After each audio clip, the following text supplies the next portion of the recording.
নাট্যকরী নাট্যোৎসব 2026-এর শুভ উদ্বোধনী অনুষ্ঠান। প্রথমে কুন্তল বাবুকে বরণ করে নিচ্ছেন আমাদের দলেরই সদস্য মাননীয় আভাস বসু মহাশয়। উত্তরীয় পুষ্পস্তবক এবং স্মারক। দাদা একটু সরো, আপনারা জোরে বড় করে দিয়ে উৎসাহিত করবেন।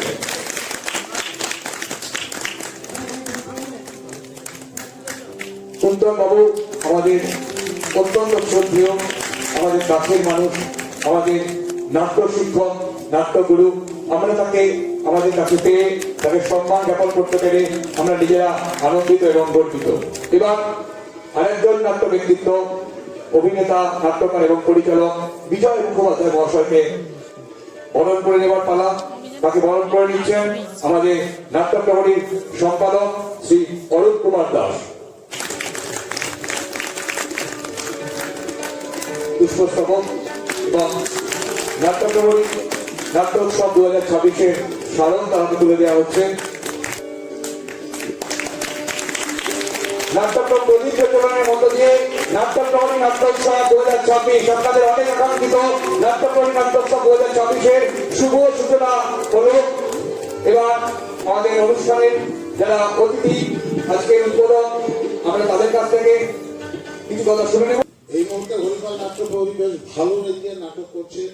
কলকাতার বহু উৎসবে তাদের সঙ্গে আমাদের দেখা হয়। আমার খুব ভালো লাগে যে ওরা এতটাই প্রোগ্রেস করেছে যে হরিপালের সত্যি একটা সুনাম ওরা বহন করে চলেছে এবং সারা বছর নিয়মিত কাজকর্ম করে।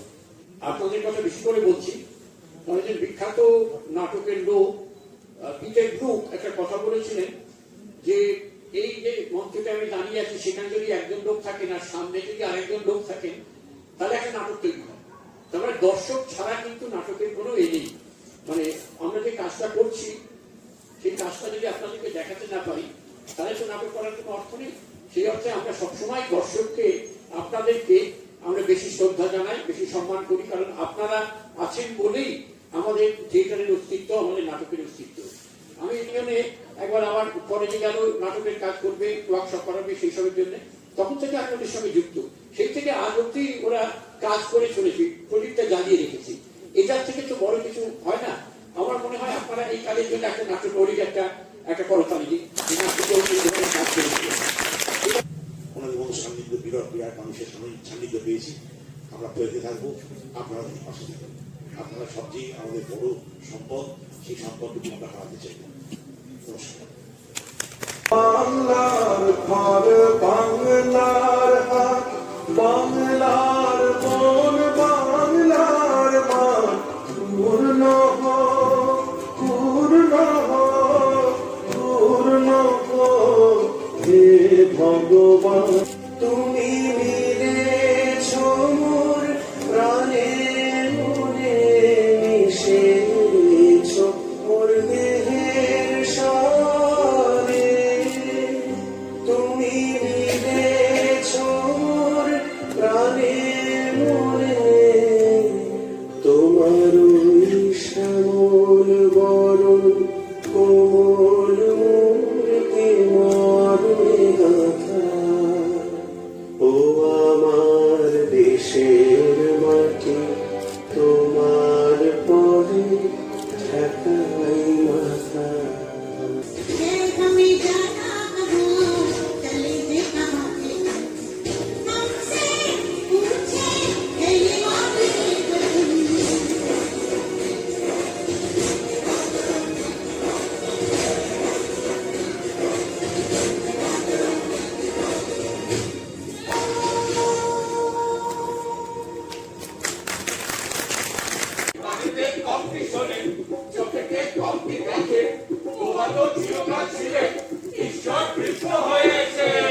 আমি আশ্চর্য হয়ে যাচ্ছি যে আমি তোমার আব্বা, আমার সঙ্গে এইভাবে কথা বলার সাহস হয় কি করে তোমার? আমি অবাক হয়ে যাচ্ছি জানেন, প্রসঙ্গ পাল্টে দেখে সুন্দর নেতৃত্বের কৌশল কাজে লাগানো হচ্ছে। হাসিনা, তুমি কিন্তু আমাকে অপমান করছো। আচ্ছা, আলাপ করিয়ে দিচ্ছি আমার বড় মা এবং আমার বাবা। তুমি বসো না, বসো। হ্যাঁ, ব্যাস, পছন্দ হয়ে গেল তোমার? না, তোমার কি নাম? কে ওর নাম? হ্যাঁ? ওকে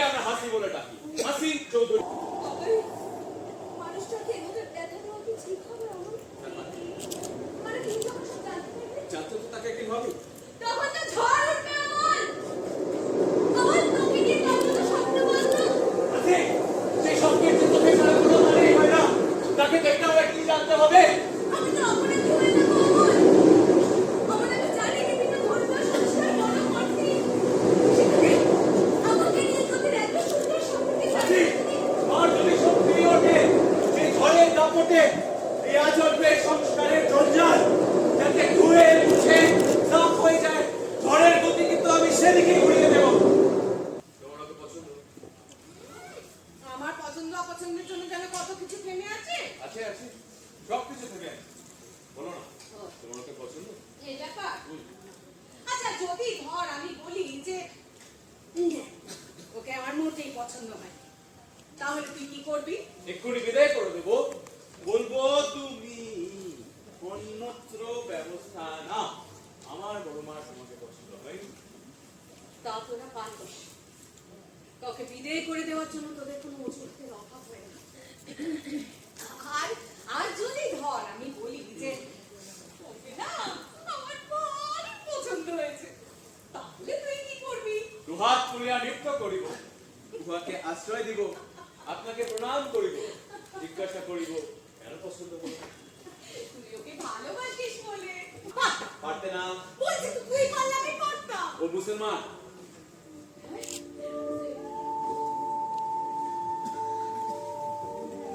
না, হাসিনা চৌধুরী। আমি ওকে ভালোবাসি বড়।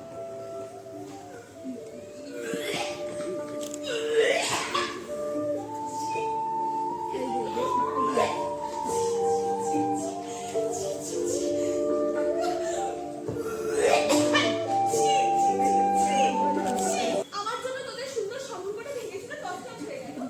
তাতে নিজেকে অপরাধী হওয়াটা বিলাসিতা। অক্ষমের বিলাসিতা।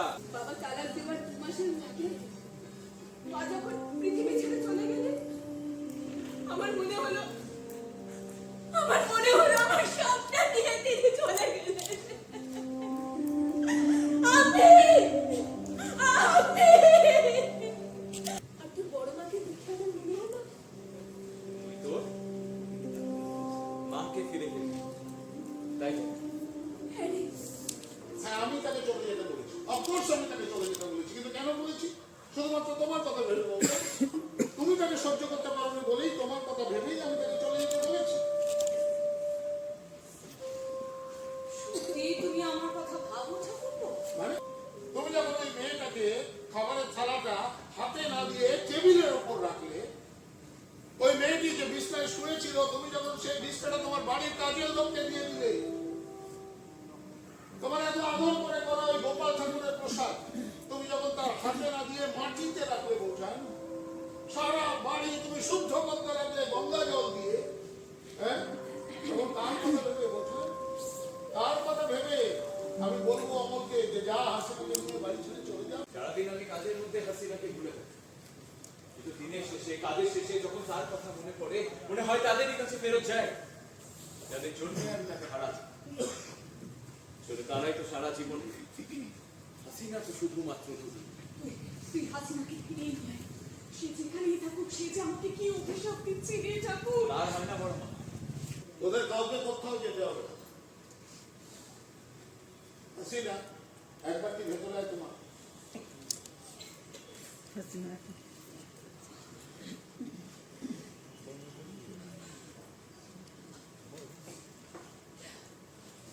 যে কথাটা গত 30 বছর ধরে আমি বুকের মধ্যে লালন পালন করে গেছি, কিন্তু কখনো মুখ ফুটে বলতে পারি। আজ আমার প্রজন্মের সামনে আমি সেই কথাটা খোলা গলায় প্রকাশ করে দিতে চাই। তোর এই বড় মাকে আমি সত্যিই ভালোবাসি অমুক, শ্রদ্ধা করি। আমি চাই যে তোরা আমরা সকলে মিলে একসাথে এই বাড়িটায় একসাথে থাকি। এদের কাছে আমার ওই আল্লাহ, ভগবান, যিশু, বুদ্ধ কিছুই থাকতে হবে না। আমার প্রয়োজন এদের কাছে ফুরিয়ে গেছে। যাই আমি আমার গন্তব্যস্থলে। একটা কথা, আপনারা কি ভাবছেন? একটু ভাবুন ভাবুন, আমরা প্র্যাকটিস করি। ভারত এবং পুষ্পস্তবক তুলে দেওয়া হবে। এই নাটকের যিনি কর্ণধার, নাট্য দলের কর্ণধার অভিনেতা বিজয় মুখোপাধ্যায়কে, তাকে আমরা উত্তরীয় দিয়ে আরো সম্মানিত করছি। একটু জোরে বড় পানি রাজধর্ম, এটা সবার উপরে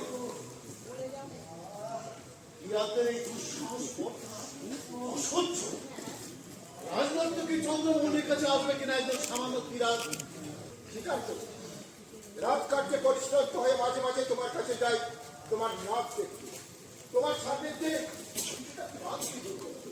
আর সেই সুযোগে তুমি শরীর আর শরীর, চন্দ্রমৌলি যে মানুষ, একজন নারী, তারও যে একটা মন আছে, সেই কথা তো আপনারা মানতেই চান না।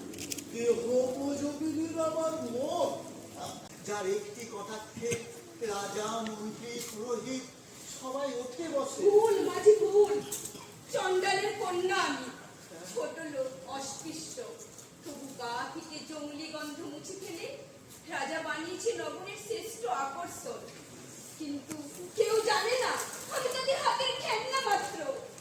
যখন যেমন খুশি ব্যবহার করে নিয়ে চলো আমার প্রাণের দেবতা ওই ত্রিলোকেশ্বরের মন্দিরে। ত্রিলোকেশ্বরের মন্দির? হ্যাঁ। সেখানে গিয়ে তুমি কি করবে? আমার প্রাণের দেবতা ত্রিলোকেশ্বরের কাছে যাব। হ্যাঁ? রাতে তিনি মুক্ত, না, না। কোনো রাজরক্ষী থাকে না। এই সুযোগ নিবেদন করব মনের আকাঙ্ক্ষা। আচ্ছা, রাজাই কি সর্বশক্তিমান? দেবতা নয়? দেবতা তো রাজা নয়, ইনি হলেন আমাদের অন্তরের ধন। আর রাজা নিজেকে ক্ষমতা বলে, দেবতা বলে মনে করে। তার সেই ভাবনার ভুল ভাঙাবে কে দাদু? ক্ষমতা প্রজাদেরই তো এগিয়ে যেতে হবে। তার মানে রাজদ্রোহিতা? বিদ্রোহ মাথা তোলা লাগে চরম শাস্তি নেমে আসবে আমাদের উপর। রাজাকে লক্ষ্মী মেনে নিয়ে দিবে আমাদের, আমরা সব ঘরে ঘরে বিনাশ হয়ে যাবো। কাপুরুষ, কাল থেকে শাড়ি পরো। ক্ষমতা আমি মন্দিরে যাব। চন্দ্রমৌলি অস্পৃশ্য চণ্ডালিকা, এ কথা সবাই জানতো। তবু রাজা মন্ত্রী অমাত্য কারুরই তো বাদলি তার শরীরটা ভোগ করতেন। এমনকি আপনারও। অথচ মন্দিরে উঠবার ত্রিলোকেশ্বরের পূজা করার অধিকার নেই তার। এ তো বড় অদ্ভুত বিচার। একজন সাধারণ শান্তির মুখে এ প্রশ্ন বড়ই বেমানান। কি আদেশ করুন? এতক্ষণে শুনেছ নিশ্চয়ই প্রাকৃতিক দুর্যোগে মন্দির বিধ্বস্ত, জানি হয়েছে দেবতার মূর্তি। জানি মন্দির মেরামত করে নিলে চলবে, কিন্তু নতুন করে আবার মূর্তি নির্মাণ করতে হবে। আর সে কাজটা তোমাকে করতে হবে।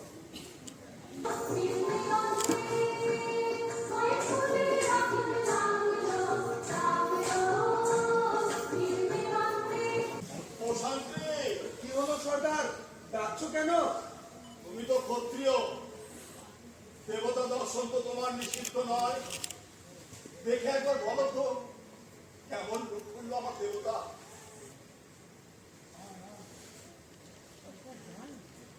এও কি সম্ভব? তোমার অন্তর্দৃষ্টি এত প্রখর। এই মূর্তি তো জ্যান্ত গো, জ্যান্ত। এখানে কেন এসেছি? চলে যাও, এই চলে যায় এখান থেকে। দেবতার অর্ঘ সাজিয়ে এনেছি, দেবতার কাছে আজ সমর্পণ করব নিজেকে। না রে না, দেবতার মন্দিরে আজ আমি পূজারি। পাগলামি করিস না সনকা। মন্ত্রী গেছে রাজামশাইকে খবর দিতে, এখন সময় আছে। এই চলে যা এখান থেকে। উৎসবের পক্ষ শুরু হয়ে গেছে দাদু। আহ! প্রথম পূজাটা আমি দেব। উৎসবের আগে পুজো দিবি, হ্যাঁ? আর তোর রক্তেই ত্রিলোকেশ্বরের প্রথম পূজা। আজ চন্দ্রমৌলি হওয়ার প্রথম পাঠটা আজ আমি আজ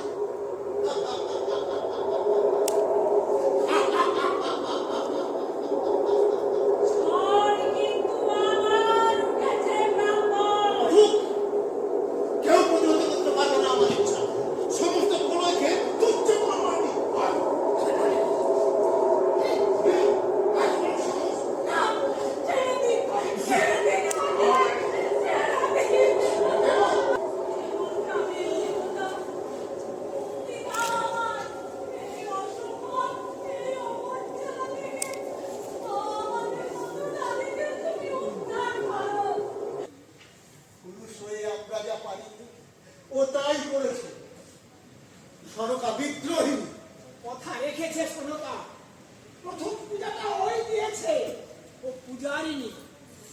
আর ওই অত্যাচারী রাজা, সে কি পার পেয়ে যাবে? আজই হোক তার অবসান। আমিও তোমাদের সঙ্গে আছি, তবে শুরু হোক বিদ্রোহ, শুরু হোক। শুরু হোক।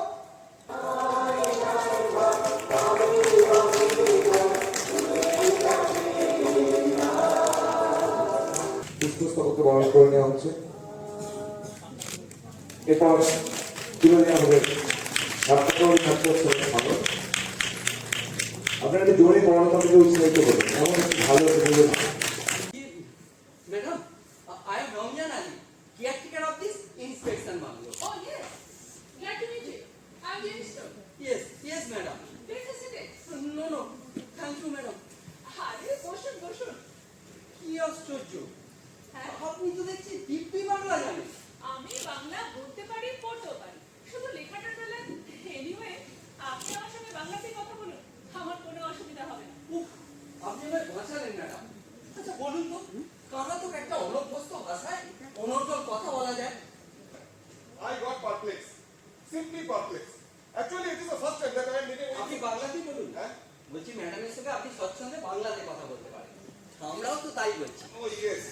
না মানে আপনি তো ঠিকই বলছেন। উনি নিজেই যখন এত সুন্দর বাংলা বলছেন তখন তবে ম্যাডাম আমরা কি তাদের কাজের কথা শুরু করতে পারি? মিস্টার কাপুর আপনাকে কিছু জানেন? তবে যেটুকু জানিয়েছেন সেটা দেওয়ার চাষ করতে হবে। আমাকে আপনার থেকে ডিটেলসে সবটা জানতে হবে। কি একটা? না, কি অনেকটা ছেলে। কি হয়েছে ম্যাডাম? কি হয়েছে? মা, তুমি কোথায় ছিলে এতদিন? তোমায় কত খুঁজেছি জানো? চলো বাড়ি চলো, বাড়ি গিয়ে কথা হয়েছে। ম্যাডাম কিছু মনে করবেন না, মাকে না মাঝে মাঝে ভুলে ধরে, কোথায় যেন হারিয়ে যায়। কখনো চেনা রাস্তা ভুলে যায়, চেনা মানুষ ভুলে যায়। এই কখনো কখনো চেনা মানুষের নজরে পড়লে তারাই ভুলে দিয়ে যায়, নয়তো একাই রাস্তা চিনে এখানে ফিরে আসে। কি দেখুন না, আজ প্রায় 3 মাস পরে এখানে ফিরে এলো। আপনি কিছু মনে করবেন না ম্যাডাম, কিছু মনে করবেন না। যাবো কি এইসব কুকুরের সাথে আলাপ হলো, একটু গল্প গাছা করি।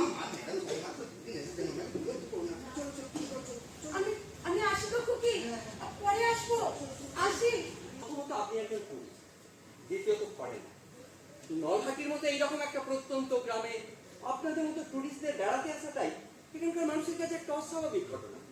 সেখানে আপনি যে শুধু বেড়াতে এলেন তাই নয়, সঙ্গে করে নিয়ে এলেন একজন প্রাইভেট ডিটেকটিভ। তারপর আপনি নিজে 2 দিন ধরে গোটা এলাকাটা চষে বেড়াচ্ছেন। না, বেড়াচ্ছেন বলে হয়তো আমার ভুল বলা হবে। আপনি যেন গ্রামের মহিলা মনে সমীক্ষা চালাচ্ছেন, হুটহাট এলোর বাড়ি ঢুকে পড়ছেন, তাদের কাছে জানতে চাইছেন তারা কবে বিয়ে করেছে, তাদের ছেলে মেয়ে কথা, তারা রোজ কি দিয়ে ভাত খায়। সেখানে আমি গ্রামটা ঘুরে দেখতে চেয়েছি। এক সদ্যজাত শিশু কন্যাকে গোপনে কেউ বা কারা রাতের অন্ধকারে জীবন্ত অবস্থায় মাটিতে পুঁতে দিয়েছিল। উফ, কি ভয়ানক সংবাদ। কিন্তু কাজটা তাড়াহুড়োয় পাকাপাকি ভাবে ছাড়তে পারেনি। গ্রামের কয়েকটা কুকুর ওদের অনুসরণ করেছিল। ওরা চলে যাওয়ার পর কুকুরগুলো আলগা মাটি সরিয়ে বাচ্চাটার কিছুটা অংশ উন্মুক্ত করে। বাচ্চাটা তার কচি অপুষ্ট গলায় সারা রাত চিৎকার করে কেঁদেছিল। কুকুরগুলো কিন্তু এক মুহূর্তের জন্য তাকে ছেড়ে যায়নি, বরং রাত জেগে পাহারা দিয়ে রক্ষা করেছিল বাচ্চাটাকে। পরদিন সকালে একদল হাঁটুরে কান্নার শব্দ শুনতে পেয়ে বাচ্চাটাকে উদ্ধার করে। 30 বছর আগে গ্রামের কোন এক মহিলার গর্ভে আমার জন্ম। 30 বছর পর আমার সেই অজানা মায়ের সন্তান এই দেশে ফিরে এসেছি আমি। আর কোনো মতলব নিয়ে আসিনি। কি করে জানলেন যে এই বাচ্চাটা আপনি নিজে? আমাকে উদ্ধার করার পর প্রথমে পুলিশের কাছে, তারপর কলকাতার কোনো এক অর্ফানেজে পাঠিয়ে দেওয়া। সেখান থেকে আমাকে দত্তক নেন আমার পালক পিতা। তার প্রায় 20 বছর পর আমাকে নিয়ে এদেশ ছেড়ে ইংল্যান্ডে চলে যান। আমার পালক পিতা মারা যাবার বেশ কয়েক বছর পর গত মাসে আমার মা লিজা স্ট্রোক মৃত্যু সজ্জায় আমাকে বিমা তালিকা দিয়ে যান। এটা হাতে আসার পর থেকেই আমার জীবনের সবকিছু যেন কেমন ওলট পালট হয়ে গেল। সত্যি মনটা এত খারাপ হয়ে গেল যে সেটা ছুটে চলে এলাম আপনার কাছে ক্ষমা চাইতে। আপনি যদি তুমি বলো, এই মেয়েটা আমাকে কথা দিয়েছিল আমার হাতে চালটা রাজাকে, তারপর যাবে। এখন যদি কথা খিলাপ করে সেটা কি ভালো দেয়? এই কাজটা কিন্তু আপনি একদম ঠিক করছেন না।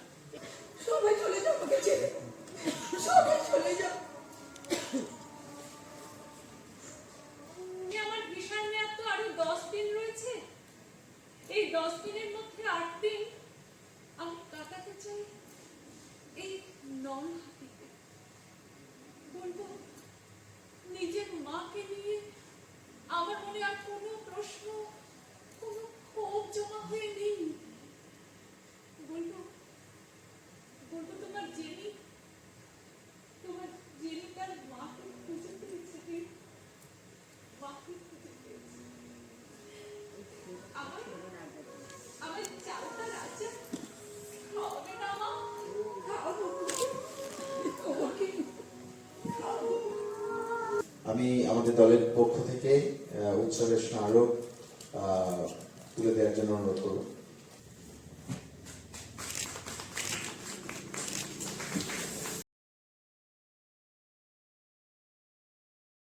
কলকাতার পাট সার্কাসের এই অঞ্চলটা তুমি তো জানো আমি খুব ভালোবাসি। ভোরবেলা কত পাখি আসতে দেখেছো? এতগুলো টাকা ফিরিয়ে দেওয়ার মধ্যে আমি তো তোমার শুধু গোয়ার তুমিই দেখতে পাই, এর মধ্যে কোনো দূরদর্শিতা আছে বলে তো আমার মনে হয় না। আমাদের বাগানের মতো এমন সুন্দর বাগান, আম, জাম, কাঁঠাল, বাতাবি লেবু, লিচু, কলকাতা আর কোথাও দেখেছো না?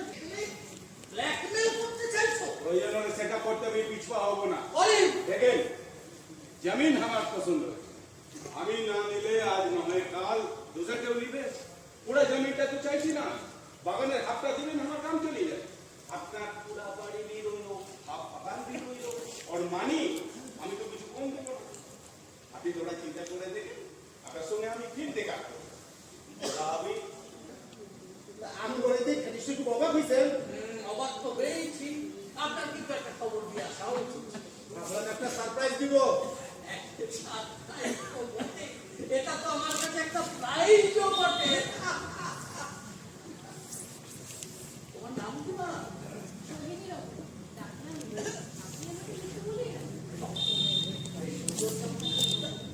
তুমি দাঁড়িয়ে আছো, এসে বসো এখানে। আচ্ছা, একটা কথা, কাল যখন তোমার নাম জানতে চাই তুমি লিখেছিলে সোহিনী রহমান মিঠু। তোমার কি নাম এইভাবেই লেখো? বাহ, বেশ ভালো তো। বাংলাদেশে তো এটাই রেওয়াজ। মানে ওই নামটাও জানা গেল, সাথে ডাকনামটা। বাহ, তাহলে এবার থেকে আমিও এইভাবে লিখবো তো। কি লিখতে একবার একটু শুনে নিই। ওই হিরণ চক্রবর্তী রনি। দিনের পর দিন তোমরা আমাকে স্টোক দিয়ে গেলে, এখন তোমার বাবা বলছে কি না, বাবা একটা কোথা থেকে মেয়েকে গোলায় ঝুলিয়ে দিল, তুমি আমি তাকে গোলার মালার মতো পড়ে নিলে। বুড় বাক্কাই, তুমি কিন্তু পার্সোনাল অ্যাটাক করছো করিম ভাই। আরে এটা যখন করতে হবে তখন প্রতিপক্ষকে হিলিয়ে দিতে হবে, তখন বিরোধী বেল্ট মেরে দিব। আচ্ছা, প্রতিবেশীর কাছ থেকে এর থেকে একটু ভালো ব্যবহার আশা করতে পারে না? হ্যাঁ, আপনারাই কইতেছি। প্রতিবেশী, আরে এরা আমাদের কোনোদিন প্রতিবেশী ট্রিট করেছে? মুসলিম পাড়ায় একটা হিন্দু এসে মুসলিম প্রপার্টি এক্সচেঞ্জ করে নিল। দীর্ঘ এতদিন বাদে এ সমস্ত কথা কেন? কেন এ সমস্ত কথা উঠছে? আরে উঠছে উঠবে। তাছাড়া এটা কেমন সাথী আছে, হ্যাঁ, যে মেয়ের বাপ নাই মা নাই, কোথা থেকে একটা মেয়েকে ধরে নিয়ে আসলো, 2-4 মাস রাখলো, তারপর নিজের ছেলের সঙ্গে তার শাদী করে দিল। আরে আমরা এটা কোনোদিন মেনে নিই নাই। তখন যেন পৌঁছে গেছি একদম বড় সন্ধ্যা শেষ হয়ে তখন সবেমাত্র রাত নামতে যাচ্ছে। আমি লুকিয়ে রইলাম বড় বড় গাছের আড়ালে। আমাকে কেউ দেখতে পাচ্ছে না। হঠাৎ বন্দুকের আওয়াজ, লাগাম দৌড়। একবার বন্দুকের আওয়াজের দিকে হয়তো একবার ওদিকে। দিক ভুল করে ফেললাম। আকাশের তারায় তারায় দেখি সেখানে কোনো ভাব নেই। যে বড় বড় টর্চের আলো আর ঘন ঘন বাঁশির আওয়াজ। ধরা পড়ে গেলাম। হুমকি দিয়ে আমায় নিয়ে গেলেন কাস্টম অফিসার। বলা যেতে পারে আমার ঈশ্বরের কাছে। ওই বর্ডারে আমি তখন ছিলাম কাস্টমস ক্লিয়ারিং অফিসার। সন্ধ্যা শেষ, রাত নেমে এসেছে, কাজ শেষ শেষ করে সবেমাত্র ফিরে যাচ্ছি আমার নিজের কোয়ার্টারে। চারিদিক নিশ্চল হঠাৎ বিরিয়ানি পোলাও খেয়ে গেছে। এই পার্ক সার্কাসের ট্রামে চড়ে কত বদমাশি করেছি। ঘন্টি মেরে ট্রেন থেকে প্লেনে পালিয়ে গেছি, টিকিট ফাঁকি দিয়েছি, আপনাদের বাগানের গোলাপ জামুন বাতাবি লেবু খেয়েছি। এসব তো ছিল শৈশবের মধুর আনন্দের দিন। তারপরে একদিন আপনি মসজিদের চিড় ধরলো, রইল না আমার আর বন্ধুরাও। বুকের মধ্যে একটা চাপা কষ্ট কমলে উঠলো, জানা দরজা চারিদিক থেকে বন্ধ হয়ে গেল। ঠিক করেন, এতে শুধু তোমাকেই দোষ দেব না, দোষ তো আমাদেরও। ঈদের চাঁদ আর আমার কাছে সে ছোট গোলার মতো আকাশে না। সে ছোট বেলার মতো। কোন দেশেতে চলতে গেলে বলতে হয় রে দৌপা কমল, কোথায় ফলে সোনার ফসল, সোনার কমল ফোটে রে, সে আমাদেরই বাংলাদেশ, আমাদেরই বাংলাদেশ।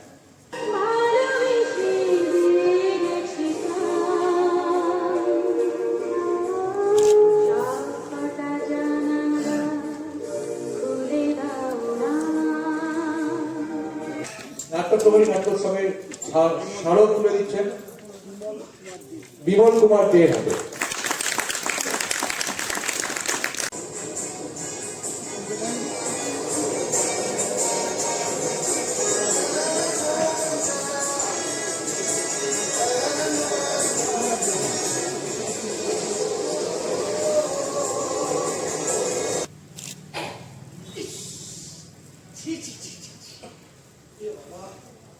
কি এটা? এখন বুঝবো কি করে এটা? এর পারা যায় না। খুদে বাবু, খুদে বাবু, ওই খুদে বাবু, কোনো সাড়া নেই। সাড়া দেবে কি করে? আমার মুখোমুখি দাঁড়াবার মুখ আছে? বাচ্চাদের জাসুস কতক্ষণ ঝাপটি মেরে থাকবে? উপরে তো আসতেই হবে। তখন এইগুলো সব মুখের মধ্যে লেবড়ে দেবো না। খুদে বাবু, খুদে বাবু, খুদে বাবু, সব কি হচ্ছে? ঝাপটি মেরে বার করা হচ্ছে। কি বললেন? কান থেকে হাত তাল সরালে বুঝবেন কি করে কি বললাম? হয়েছে বল। আপনার ঝাপটি মেরে বসে থাকা বার করা হচ্ছে। সকালে এমন একটা কথা বলে আমার মোড়কে নামিয়ে দিলেন। আপনি কি? আমি কি সেইটা বোঝাবার জন্যই তো আপনাকে মানে ডাকবার চেষ্টা করে যাচ্ছি। আমি কি সেইটা বোঝাবই বা? বলে আবার কি ছিলি, কি ধরন, কি তালিকা, গান করে চেঁচাটাই আবার প্রত্যেকে থানায় টেটেং টেটেং টেটেং করে বাজাচ্ছি। বিপদের মধ্যে ঘুষে বাজাচ্ছি। একটু কাল রাত্রি কোথাকার মাইকের শব্দে ঘুমোতে পারিনি। তারপর সকাল থেকে এই ঠাকুরের থেকে মনটা সরে গেল। ওটা কি মাইক? Mic, microphone. ওই হলো আপনাদের ঝগড়া থামাতে আনতে হলো। ছেলে সারা রাত প্র্যাকটিস করেছে, সকালবেলা আড্ডা মারতে গেছে, তাই নিয়ে এসেছি। ফেরার আগে ফেরত দিতে হবে। কাল রাত্রে ওই আওয়াজটা আপনার বাড়ি থেকে আসছিল? মানে আমার ছেলে জানতো? ও আপনার তাহলে শুনেছে? শুনেছি, কারণ তো আর চোখ নয় যে পলক ফেলে কি হাত চেপে বন্ধ করে রাখো। মানে মানে কি সাত সকালে মাইক বানানোর মানে কি? ওই তো বললাম এই গান প্র্যাকটিস করছিল। বেশিঙ্গা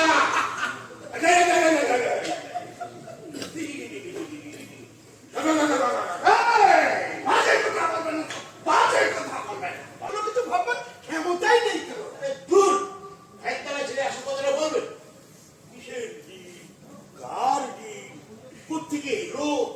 এই যে গাছ দেখুন, দেখুন ছাদের উপর যেন পাখা মেলে দিয়েছে। হ্যাঁ দিয়েছি। এই গাছের পাখির বাসা একই না? ওই যে পাখিটা বাসা বেঁধেছিল, আরে তুই কি মিষ্টি করে ডাকতো। আর ডাকবে না, কালকে ঝড়ে তার বাসা বাসা সব পড়ে গেছে। বাসায় ঋণ ছিল নিশ্চয়ই কমপক্ষে এক জোড়া, ভেঙে আমার ছাদে এসে পড়েছে, একেবারে দেখতে গেছে। এই গাছটা আমাদের কাছে কি ওর ছোটবেলা বেড়ে ওঠা, ওই দইয়ের পাখিগুলো আমাদের কাছে কি সেই সব কথা বলবো? এই খুব ভালো, খুব ভালো প্রস্তাব, তাহলে তাহলে শুনো। অনেকক্ষণ ছাদে আছি তো, আমি নতুন টাকাটা কি করবে? যদি ওপরে চলে আসে তাহলে তো ঘেমে যাবে। তাছাড়া একটু মানে সিঁড়িতে হবে। আচ্ছা আচ্ছা, রাত ওরা সবাই ঘুমিয়ে পড়ুক, আমরা তিনজনে চুপি চুপি ছাদে উঠে আসি, কেমন? আজ রাত 12টা। হ্যাঁ 12টা? যা খাবে কেন? নিচে নামলে হয় না? ওই গাছতলা। হ্যাঁ, চুপি চুপি আজ ওরা ঘুমিয়ে পড়লেই আজ রাত 12টা। আমি না বুঝেছি, আজ তাহলে ঘুমের ওষুধটা বাদ। ঠিক আছে, আমিও আপনার সঙ্গে রাজি।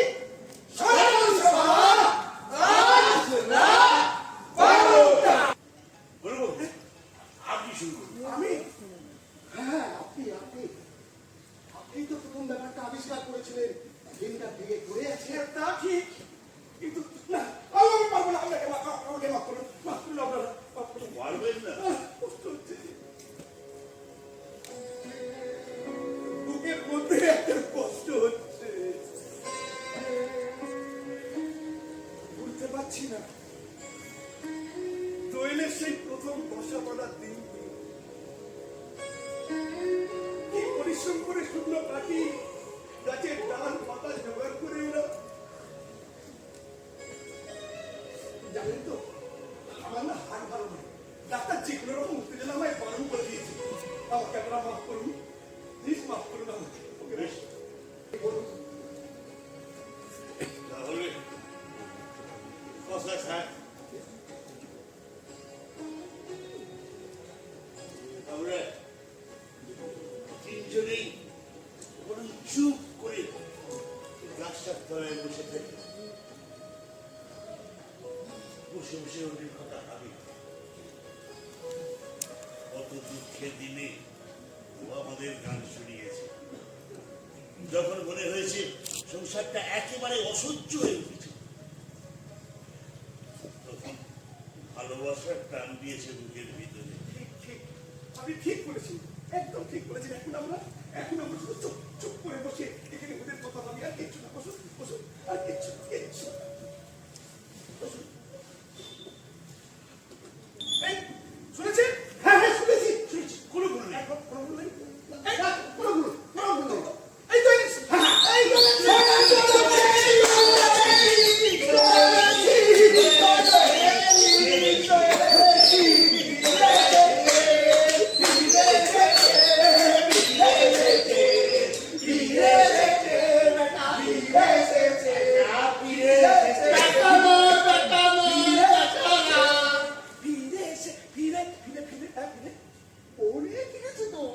আসুন, হাতে হাত রেখে আমরা এই সময়টাকে সেলিব্রেট করি।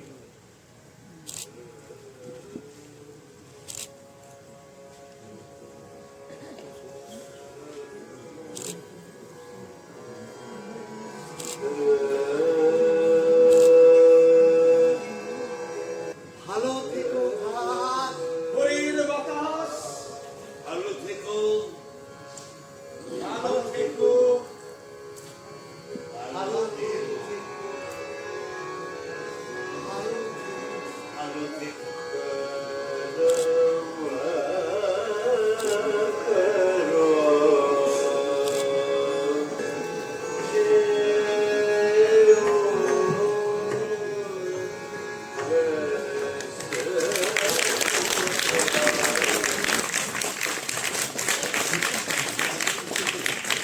জ্ঞান থাকতে ওই সাঁতরা তাই তো এটা তুই কেমন কেমন লাগবে শুনতে?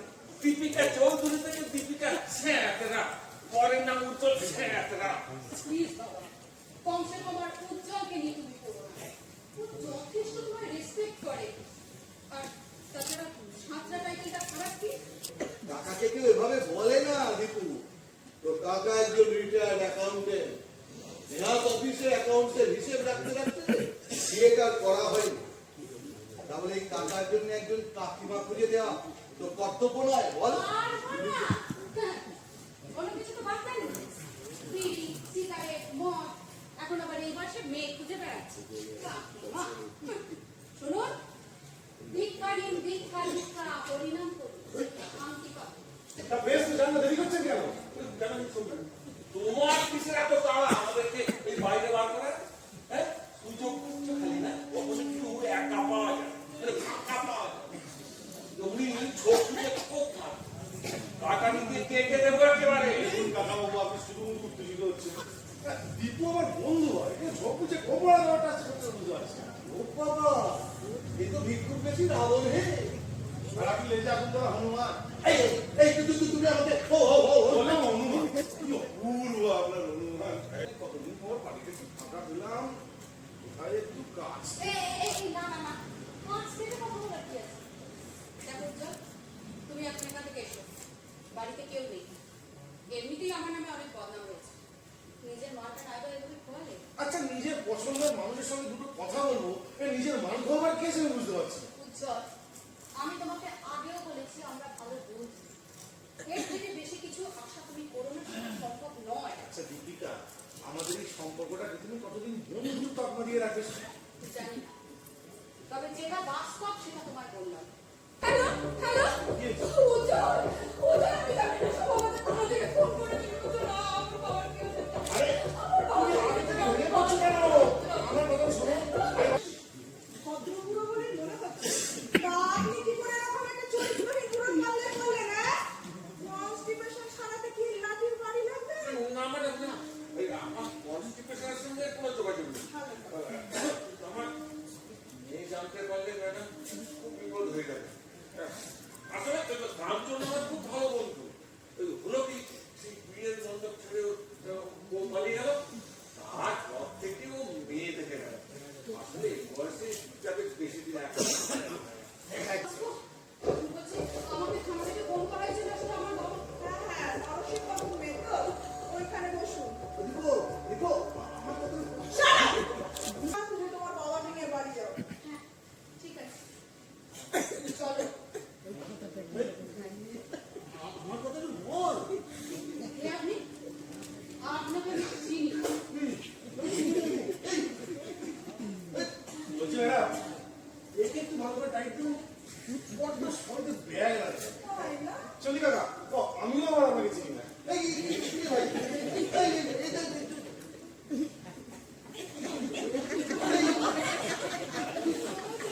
শিব এই সরি,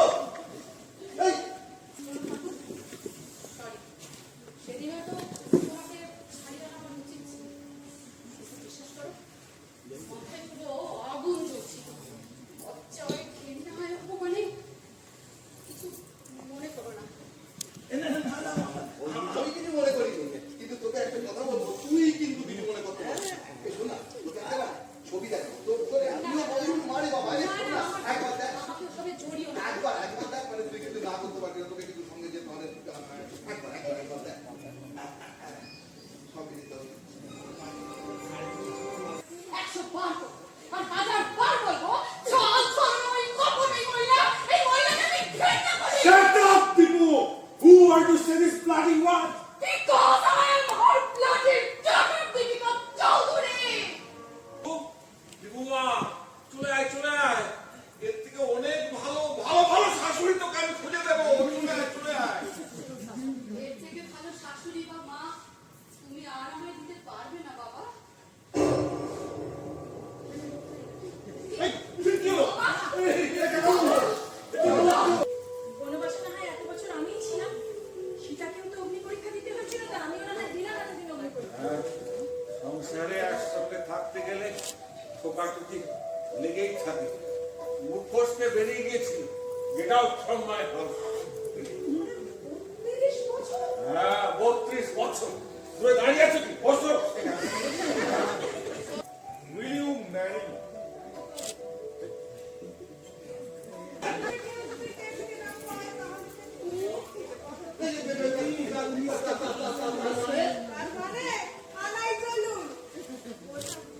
চলুন বুঝবো।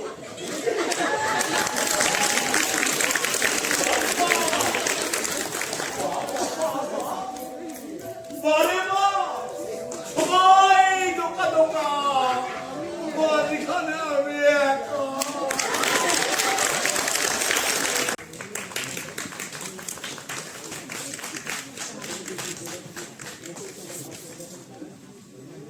উৎসবের স্মারক সেদিন দিব্যি চিঠি দিয়ে জানিয়ে গেল, ইন্সপেক্টর বাবু ভয় পাবেন না, সবার ছেলে আমরা ফিরে আসছি। আজকে তো সেই সমাচার। দেরি হয়ে যাচ্ছে, তাহলে বলুন স্যার, তাহলে শান্তি করে একটু খাবো, তার উপায় আছে?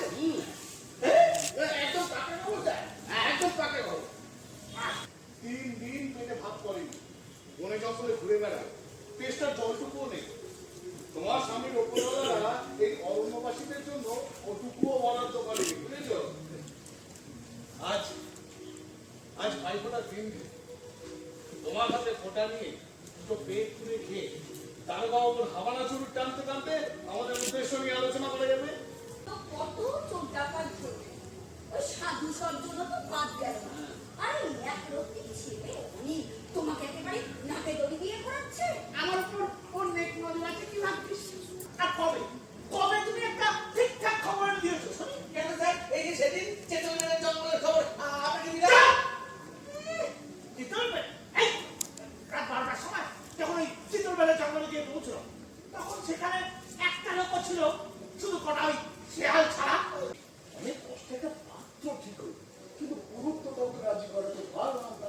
কেন স্যার, পুরুষ তো আর বিয়ে করবে না? রমজাদা, আরে পুরুষ বিয়ে করবে না তাতে কি হয়েছে?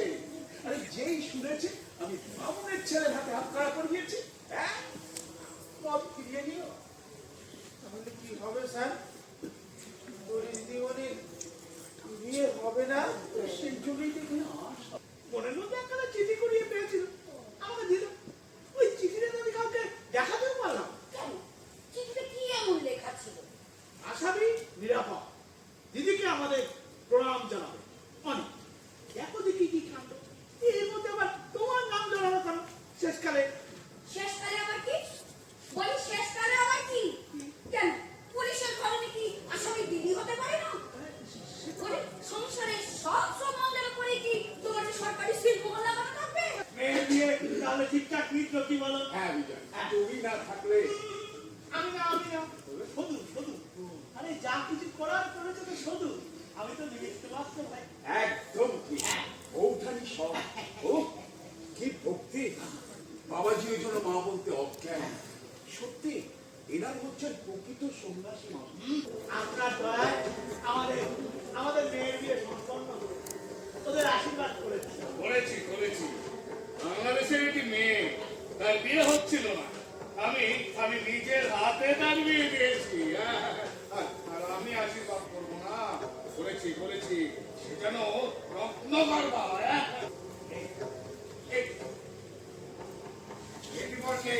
সব বুঝতে পারবো। আমি এখন যাই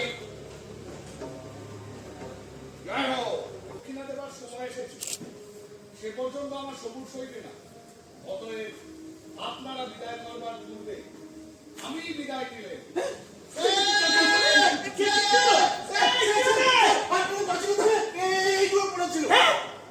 আমার তখনই সন্দেহ হয়েছে, এত ধবধবে সাদা চুলা তার না, চট করে তো দেখা যায় না। তখন একবার দাঁড় টেনে ধরলেই তো ধরে ফেলতে পারতাম। ভাবলাম বড় সাধক, তারপর বিয়ে বাড়ি, মেয়েটার একটা হিলে হচ্ছে।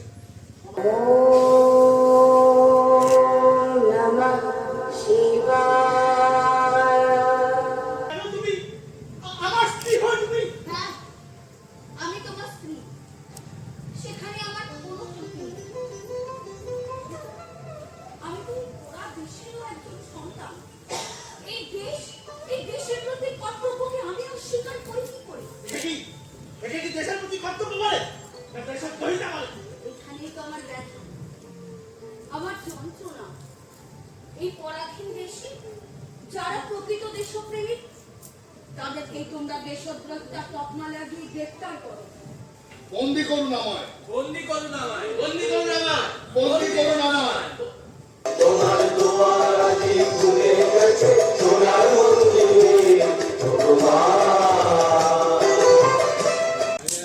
নাট্যকৌড়ি স্মারক তুলে দেওয়া হচ্ছে। এমন একটা সুন্দর নাটক আপনারা দেখলেন, একটু জোরে করো বলে দেবেন।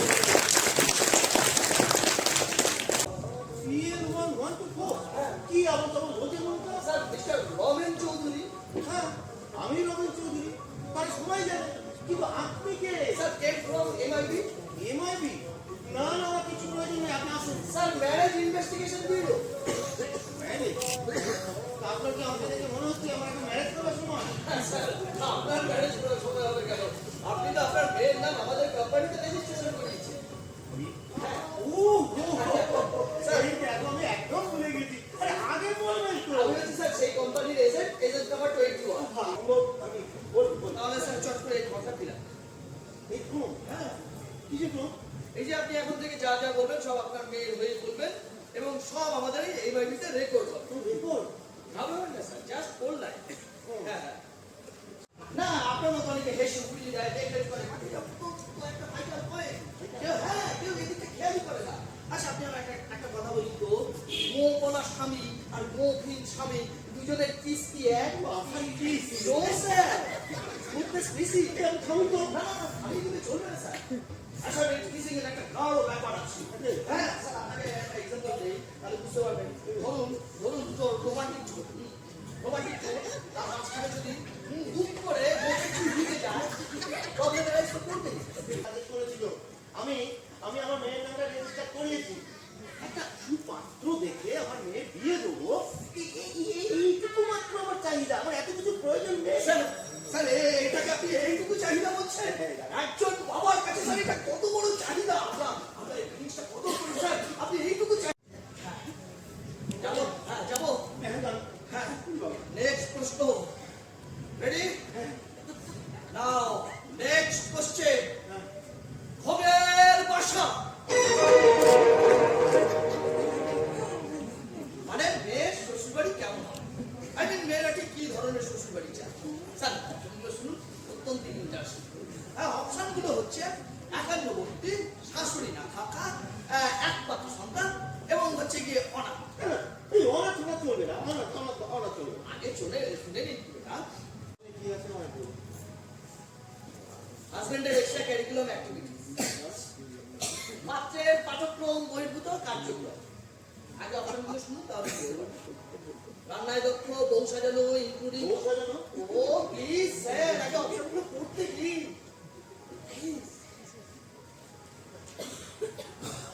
রান্নায় দক্ষ, বউ সাজানো ইনক্লুডিং কসমেটিক সেন্স। থার্ড হচ্ছে পাবলিকলি বইয়ের প্রশংসা করা। এর মধ্যে সেকেন্ডের রেটটা হাই আছে। বলুন আপনার ছিল না। হ্যাঁ অপশন স্যার, অপশন কিছুই ছিল না আপনাদের সময়। অপশন যেমন মানুষের চাহিদা বাড়িয়ে দেয়, চাহিদাও নতুন নতুন অপশনের জন্ম দেয়। ক্রমশ সুন্দর থেকে আরো সুন্দর, আরো আনন্দ, আরো সুখ, আরো ইচ্ছে পূরণ, আরো কমফোর্টেবল। ঘরের কোণে দুজনের দিকে তাকিয়ে থেকে রোমান্টিকতার দিন বহন। ক্রমাগত স্ট্যাটাস আপডেট দিয়ে এই মুহূর্তে একসঙ্গে থাকা সদম্ভ ঘোষণাই হচ্ছে মূল মন্ত্র।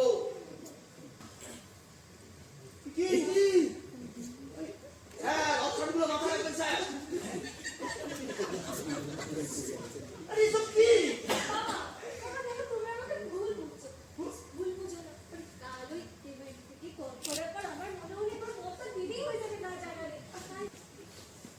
তোমাকে একটা প্রশ্ন করবো?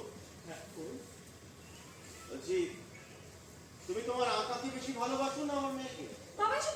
তুমি দাঁড়াও, প্রশ্নটা আমাকে বলে দাও। তুমি তোমার আঁকার জন্য আমার মেয়েকে ছেড়ে দিতে পারবে? হ্যাঁ পারবো। বাবা আমি খুব খুশি হয়েছি। তুমি প্রেমিক হিসেবে সৎ। মিস্টার চৌধুরী আগে পাগল হয়ে গেছে। বাবা তোমায় আমি আরেকটা প্রশ্ন করি না, এমনি কৌতূহল বসতে বলছি। বাবা তুমি অ্যাডজাস্টমেন্ট বলতে কি বোঝো? মানে বিয়ের ক্ষেত্রে? বিয়ে কেন, যে কোনো সম্পর্কই তো অ্যাডজাস্টের উপরে টিকে থাকে। তুমি বিশ্বাস করো এই কথা? হ্যাঁ, তবে অ্যাডজাস্টমেন্ট শব্দটা নিয়ে অত চিন্তার কিছু নেই। আচ্ছা চিন্তা বরং ওই কম্প্রোমাইজ শব্দটা নিয়ে। কারণ যেখানেই অ্যাডজাস্টমেন্টের শেষ সেখানেই কম্প্রোমাইজের শুরু। আর কম্প্রোমাইজ একবার শুরু হলে সম্পর্কের মৃত্যু সেটা সময় হবে। শোনো, আমি আমার এই কার্ডটা রেখে গেলাম, বনি বোনা না হলে ফোন করুন। এখানে বেশ কিছু অপশন দেওয়া আছে, আমি এক এক করে অপশন বলবো, তোমরা এক এক করে কিন্তু উত্তর দেবে, কেমন? ঠিক আছে, রেডি? তোমরা রেডি? Option number 1।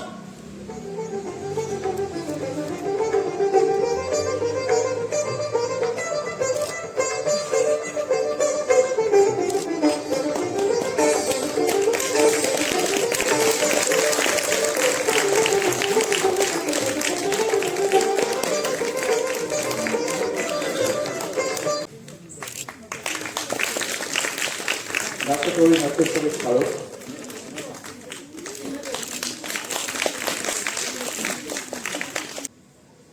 প্রতিটা লবমা উপড়ে নিচ্ছে সব পক্ষ, তবু যেন স্বপ্নের থেকে স্বপ্নকে মিলে স্বপ্নই থাকে বাকি। কঠিন নিঠুর সময়ে মনে পড়ে না এই কঠিন সত্য। তোমার এই নিজের মনে বকবক করো না, ইদানিং বেড়েছে, একটু সতর্ক হও, নইলে লোকে পাগল বলবে। অন্যায় কে কে কে এই অন্যায় করেছে? তুমি দীপঙ্কর?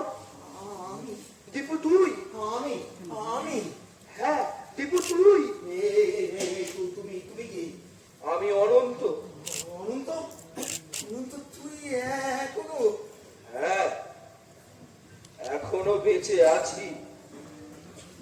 তোর সঙ্গে শেষ বোঝাপড়াটা যে এখনো বাকি। আজ রাতে শ্মশানের গায়ে ভাঙা মন্দিরের চাতালে বট গাছের তলায় আমি অপেক্ষা করব তোর জন্য। তুই আর আমি একসঙ্গে শপথ নিয়েছিলাম যে সব কিছু চুরমার করে ভেঙে বেরিয়ে যাব একদিন। আর সেই জন্য বিমান কাকু অনিতা কাকিমার টাকা গয়না চুরি করার রিস্ক নিয়েছিলাম আমাদের জন্য। তারপর তারপর তারপর তুই থেকে গেলি প্ল্যাটফর্মে ভালো ছেলে হয়ে। যেটুকু স্বীকার করার সৎ সাহসটা দেখাতে পারলি না, চুরিটা আমরা দুজনে করেছিলাম। যেহেতু আমি ফেরারি তাই সকলে ধরে নিল আমি আসামি, তাই না? 30 বছর আগে আমাদের বয়স ছিল অনন্ত। একটা অর্থহীন শপথ। শিখেছিল আমার সেই শপথটা নিতে। দিনের পর দিন কে আমাকে বুঝিয়েছিল যে ছোট্ট 2 চামচের মধ্যে আটকে থাকা জীবনটা মেনে নেওয়ার জন্য আমাদের জন্ম হয়নি অনন্ত।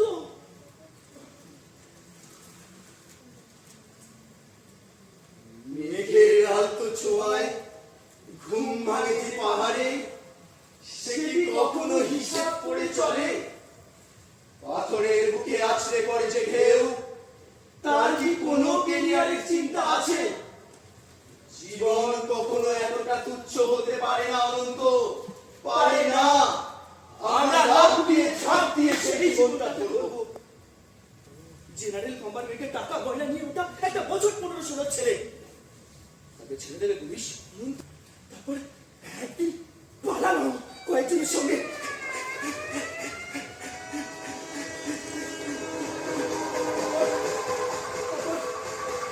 কয়েক হাতে জল খেয়ে বোম্বে।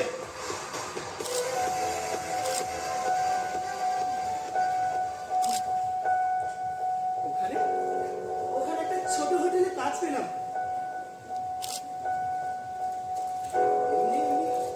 অবশ্য পাইনি। ওখানকার যে একটু ঘরের রাতে শুতে হতো আমার। লোকটা পালা পালা করে নচ্ছিয়ে দিত আমার।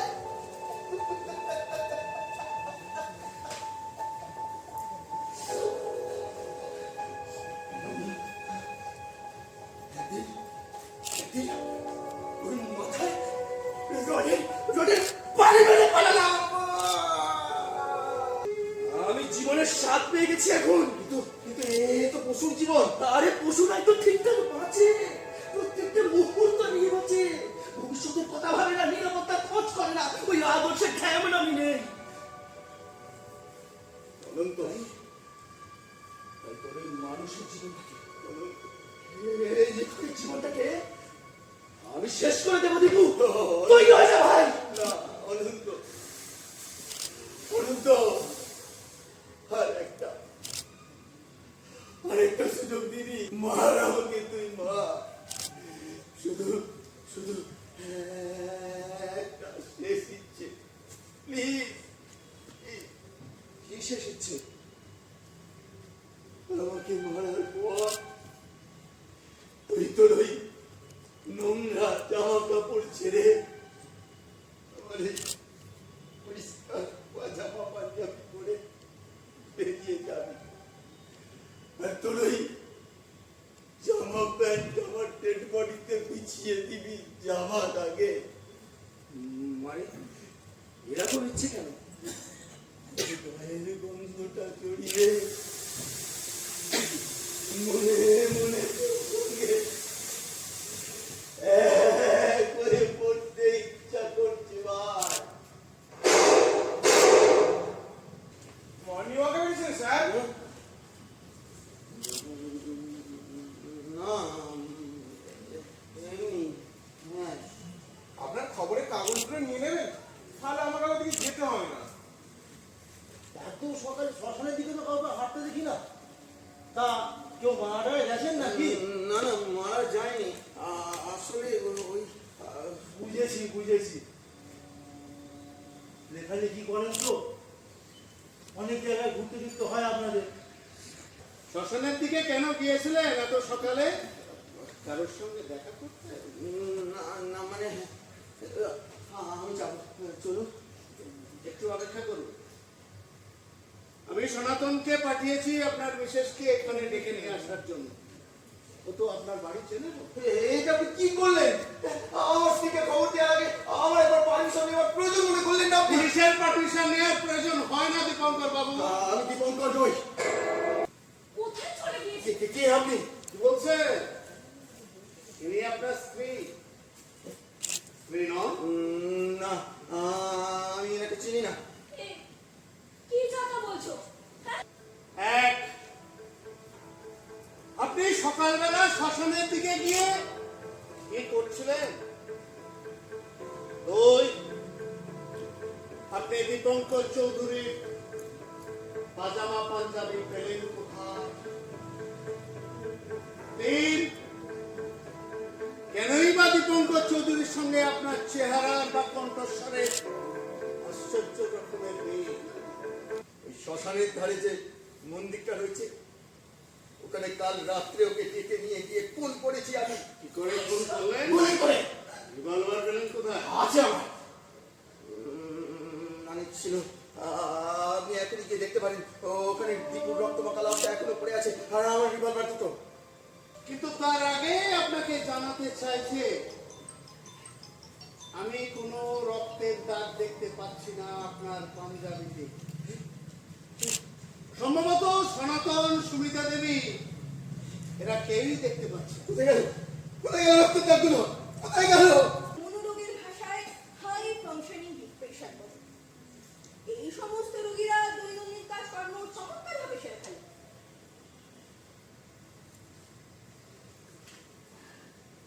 আশেপাশের লোকজনের কাছেও তাদের আচরণ স্বাভাবিক, শুধু ভিতরে ভিতরে অবসাদের চোরাবালিতে তলিয়ে যায় না।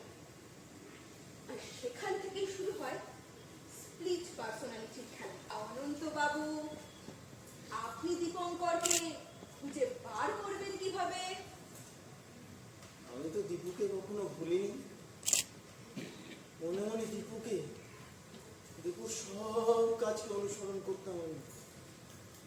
দীপু আন্ডার গ্রাজুয়েশনে গোল্ড মেডেলিস্ট, পোস্ট গ্রাজুয়েশনে ফার্স্ট ক্লাস ফার্স্ট পিএইচডি, এখানকার কলেজের নামই অধ্যাপক, সাহিত্য সৃষ্টিতেও সার্থক। কিন্তু ওর সাদা পাঞ্জাবির আড়ালে যে বেনিয়ানটা আছে, তা নোংরা, কাদা মাখা। তো সেই নোংরা কাদা মাখা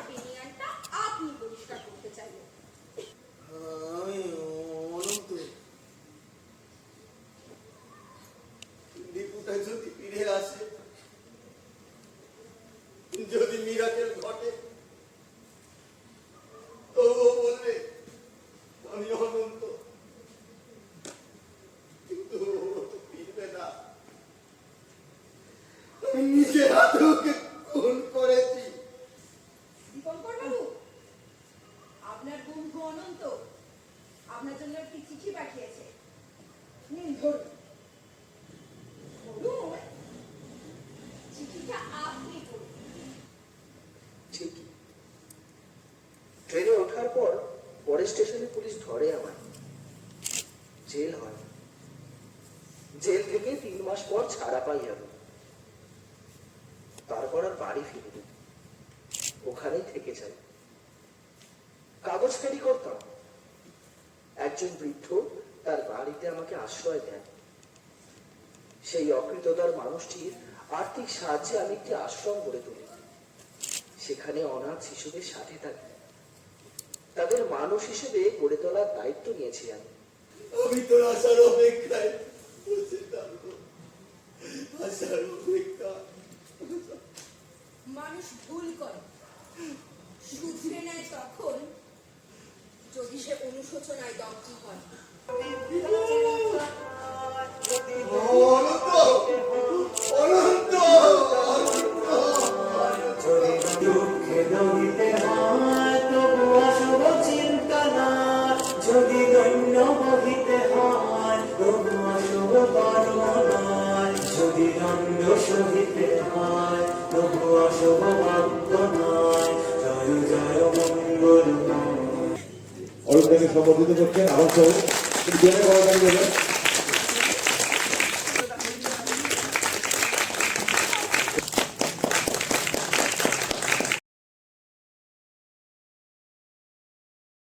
তোর কদিন ধরে কি মাথায় চেপে ঘুরছে বেঁচে বলতো?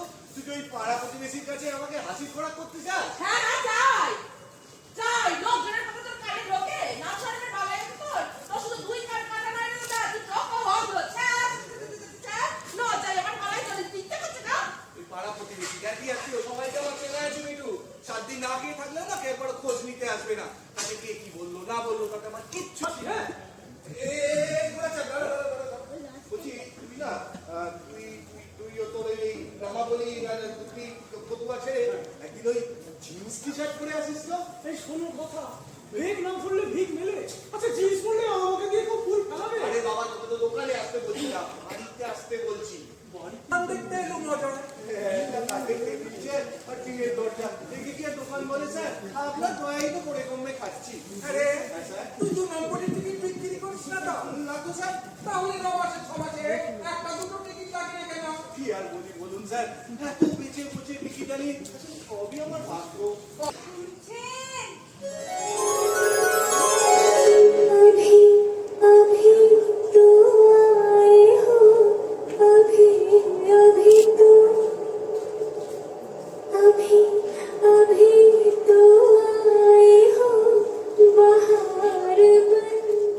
কি চাই বলুন?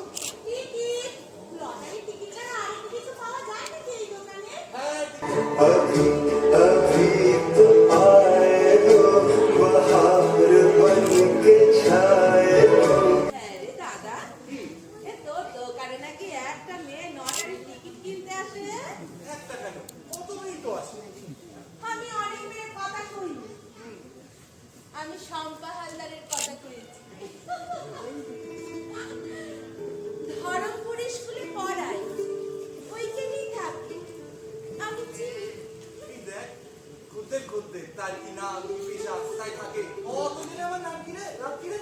তুই না কেমন যেন কেমন? ও মা, খদ্দের সঙ্গে আলাপ করতে পারিনি?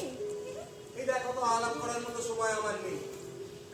আরে তুই ওই সম্পার কথা কে বললো রে? নেশা করি। তুই ওর সাথে এরা কেন কথা বলছিস আর তুই এটা কেন ধরে নিয়েছিস যে ও এখানে এসেছে মানে ও বিয়ের প্রস্তাব নিয়ে এসছে? আর যদি নিয়েও আসে সেটা তো আর কুপ্রস্তাব নয়, সম্মানের প্রস্তাব। সম্মানের ক্যাটাই আসো।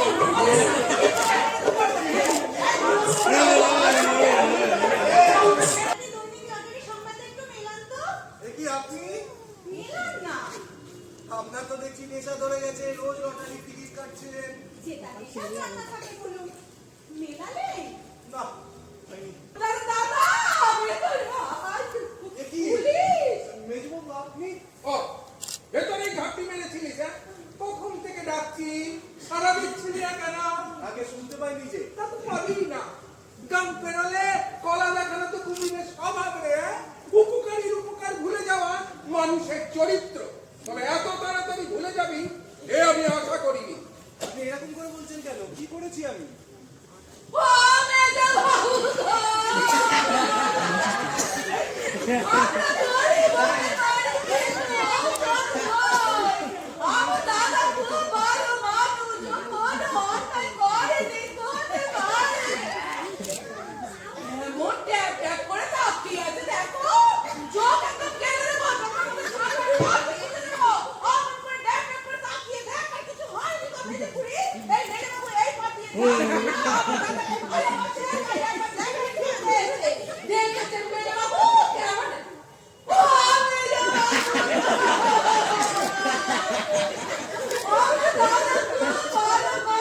আরে অজয়দা লটারি দোকানে টিকিট লেগেছে যে 10 লাখ টাকা প্রাইজ রিকশাওয়ালাকে বলতেই পৌঁছে দিল। বাবা, সে তো সারাটা রাস্তা আমরা গুণকীর্তন করতে করতেই এলো। আজ বুঝতে পারছি আপনি কতটা পপুলার। আমি যদি খুব ভুল না করি, আপনি সম্পাদক তো ওই গরম করে থাকেন। অজয় বাবু, আমার না আপনার কাছে নিতে পারবেন বুঝলি? না না, বলছি, আপনি না এই টিকিটটা আপনার পার্সে ভালো করে রাখুন, বিকেলে গিয়ে আপনি টাকাটা নিয়ে আসবেন। আর আপনি চাইলে আমি আপনার সাথে যেতে পারি। বলুন। অনুভব করতে আপনাকে যে পুজো করতে ইচ্ছে।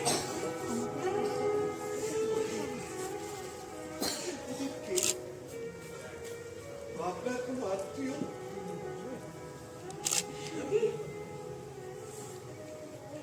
ওকে ঘিরেই তো আমার সব কিছু, সব। অজয় বাবু, খামটা আমি আপনার কাছেই রেখেছি।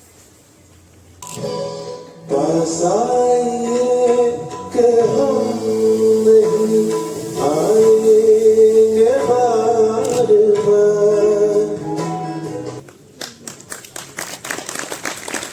আপনারা জোরে করতালি দিন।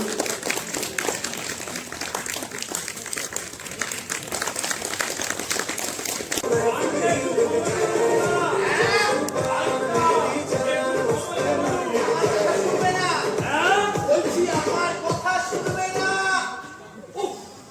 বাপরে বাপ, কানে একদম তালা ধরে দিল। কি যে সমাজ কালচার গান না আছে মাথা। আচ্ছা, আপনি কি একা থাকেন? মানে আপনার কেউ নেই? না আপনার স্ত্রী? না ও মা শোনে। না না, তুমি যা ভাবছো তা নয়, উনি মারা যান। ও অসুস্থ? না না, লজ্জা?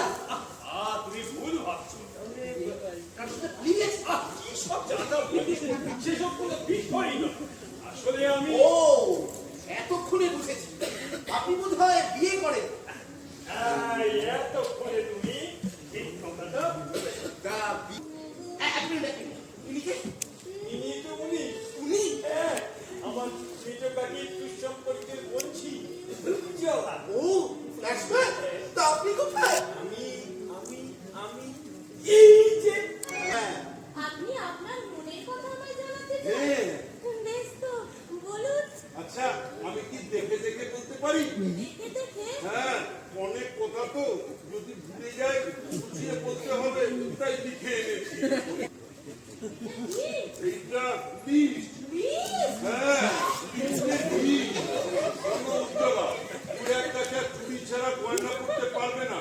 শালঙ্কারা স্ত্রী অত্যন্ত ডেঞ্জারাস, মণিহারা মণিমালিকার মতো। যদি নিজের ঐশ্বর্য জাহির করতে চাও, তাহলে ব্যাংকের একটা সার্টিফিকেট গলায় ঝুলিয়ে রাখতে পারো। ঘর সাজানোর জিনিস কিনে বাড়ি ময়লা করবে না। গল্পের বই আর ঘর সাজানোর জিনিস ঘরে রাখা চলবে না। বাপরে বাপ, আপনি কি করেছেন? দেশ যে স্বাধীন হয়ে গেছে একথা থেকে আপনি ভুলে গিয়েছিলেন? কি মানে এত বিধিনিষেধ? কোনো মেয়ে আপনাকে বিয়ের জন্য হ্যাঁ বলবে? পরে নিজের ভুলটা বুঝতে পেরেছিলাম। এই সত্যভামার কাছেই আত্মসমর্পণ করলে ক্ষতি, কিন্তু দুদিন মিশেই বুঝলাম আমিও যেমন তাকে যাচাই করে চলেছি, সেও আমাকে ফলো করছে। এই কিন্তু জিম করবেটের গল্প। শিকার বনাম শিকার। একটা পাখিনী ওর পেটে বসে আছে আর একটা বাঘ তার পিছু পিছু ঘুরছে। বাইরে মতো বিরাগাতে বড়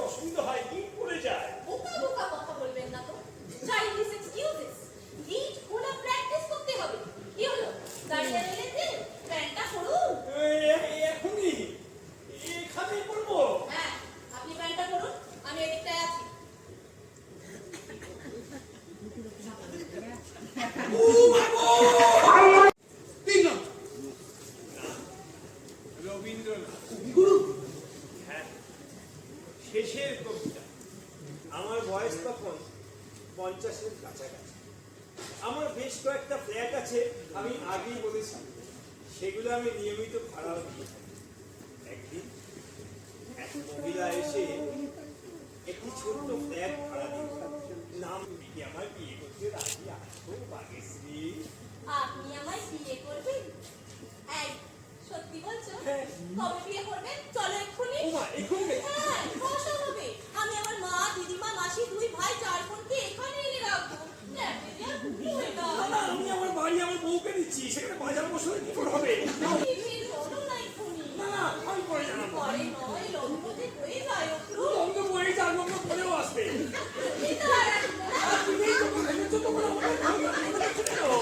মনের মধ্যে একটা নতুন দাম্পত্য পদ্ধতির জন্ম নিল। বাবা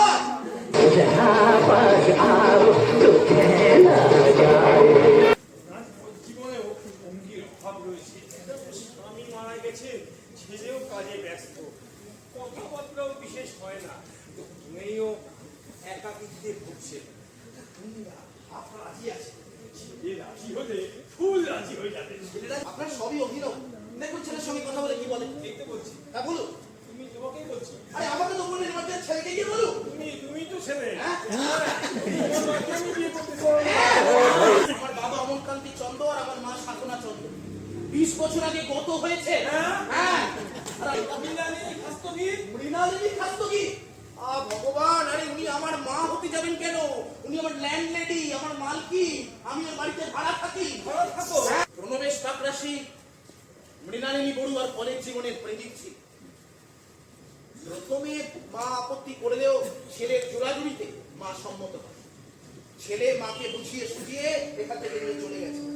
গতকাল ওদের বিয়ে হয়ে গিয়েছে।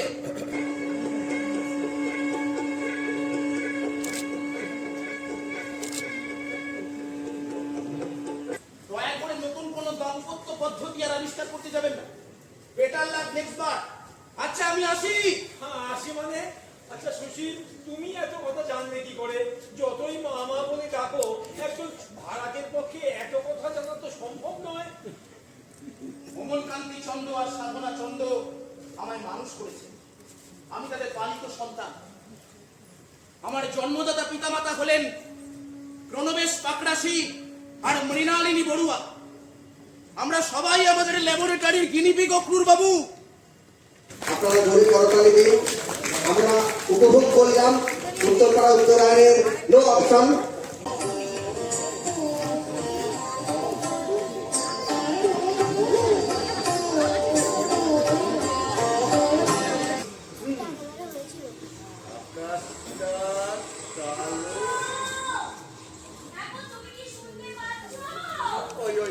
শ্যামের মাসিও আসতে শুরু করে দিল।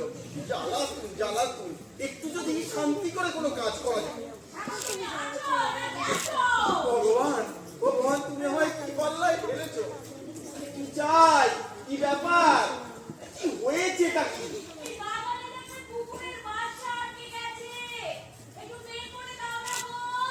আমি এখন কাজ করছি, আমি এখন যেতে পারবো না।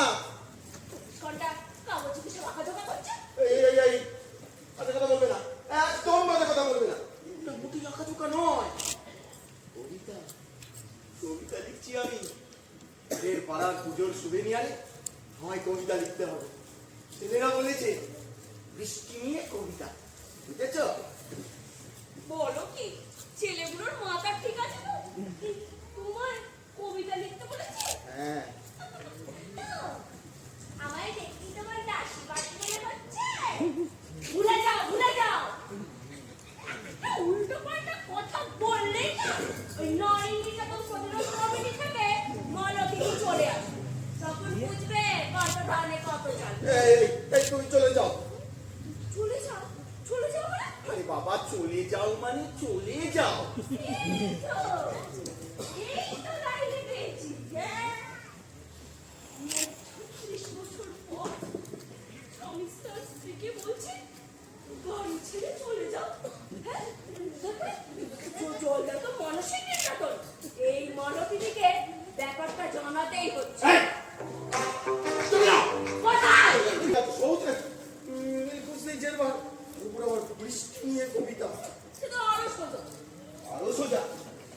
চার লাইন দেখি তোমার কত ক্ষমতা। কি আছে ঘুম মেরে দাঁড়িয়ে গেলে যে। দেখি বলো বলো দেখি তোমার কত ক্ষমতা। আরে বলছি তো ছম ছম ছম ছম ছম ছম বৃষ্টি কত পড়ছে জানো তা খিচুড়ি আর ইলিশ ভাজা খেতে ইচ্ছে করছে খিচুড়ি লম্বে লম্বে কই প্রেমের কবিতা চাইছো নাকি ওই ভালোবাসাবাসি বৃষ্টি নিয়ে তুমি বলো না বৃষ্টি মানে কি? বৃষ্টি মানে আবার কি? বৃষ্টি মানে ভালোবাসা কি বৃষ্টি মানে ভালোবাসা? চমৎকার! এটা তো দাঁড়াও গেলি। বৃষ্টি মানে ভালোবাসা অপুলকিনী। এই তারপর পরের লাইন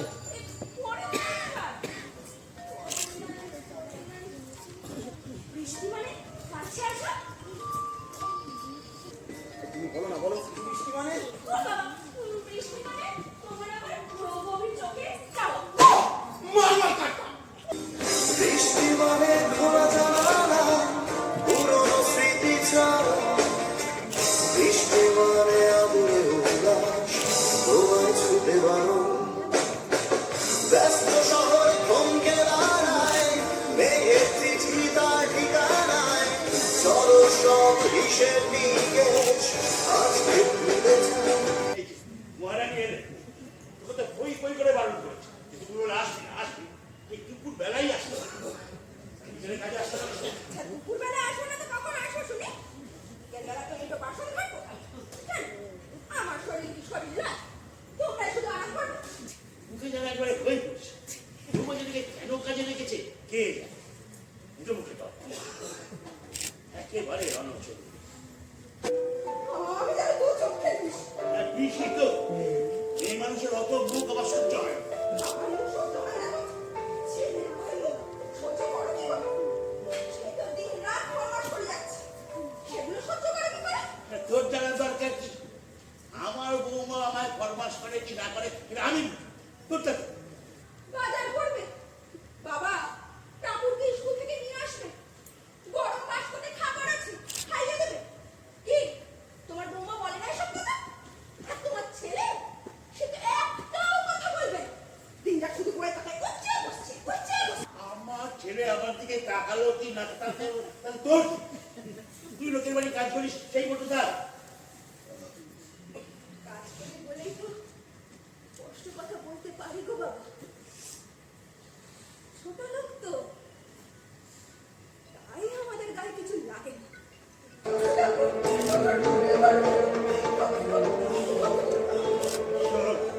এই টেবিলের উপর একটা ছোট শিশি আছে ওটা নিয়ে আয় তো।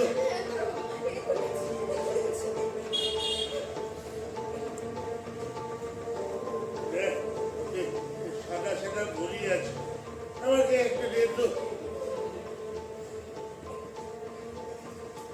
আগে আমাকে একবার জল দে। এক্ষুনি চলেছি এক্ষুনি চলেছি এরা বাবা চল চল দেবো আমার হাতে চল হবে বাবা খাবর দে। আমি খাই আমার বৌমা তো তোর মতো এমন করে বলে না। আর যদি আমার মেয়ে থাকতো সেও ঠিক তোর মতো করে বলতো বাবা একদম উঠতো না চুপ করে শুয়ে থাক।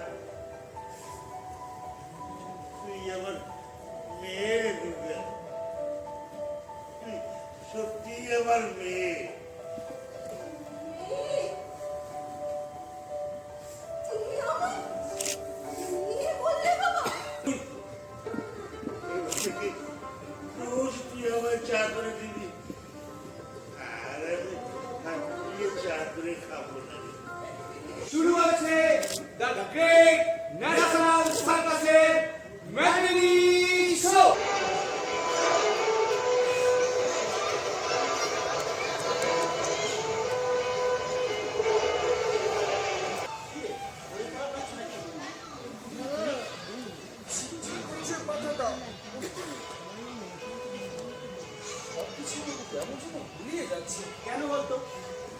মাঝে মাঝে কি হয়, তারের খেলাটা দারুণ জমে উঠেছে। হাজার খানেক দর্শক উত্তেজনায় একেবারে ফ্রিজ হয়ে গেছে। আমার কিন্তু কৌতূহলটা থেকেই গেল। সে কৌতূহল দাদা, এবারটা খেলাটা শেষ পর্যন্ত কি করে শেষ হলো তার কৌতূহল।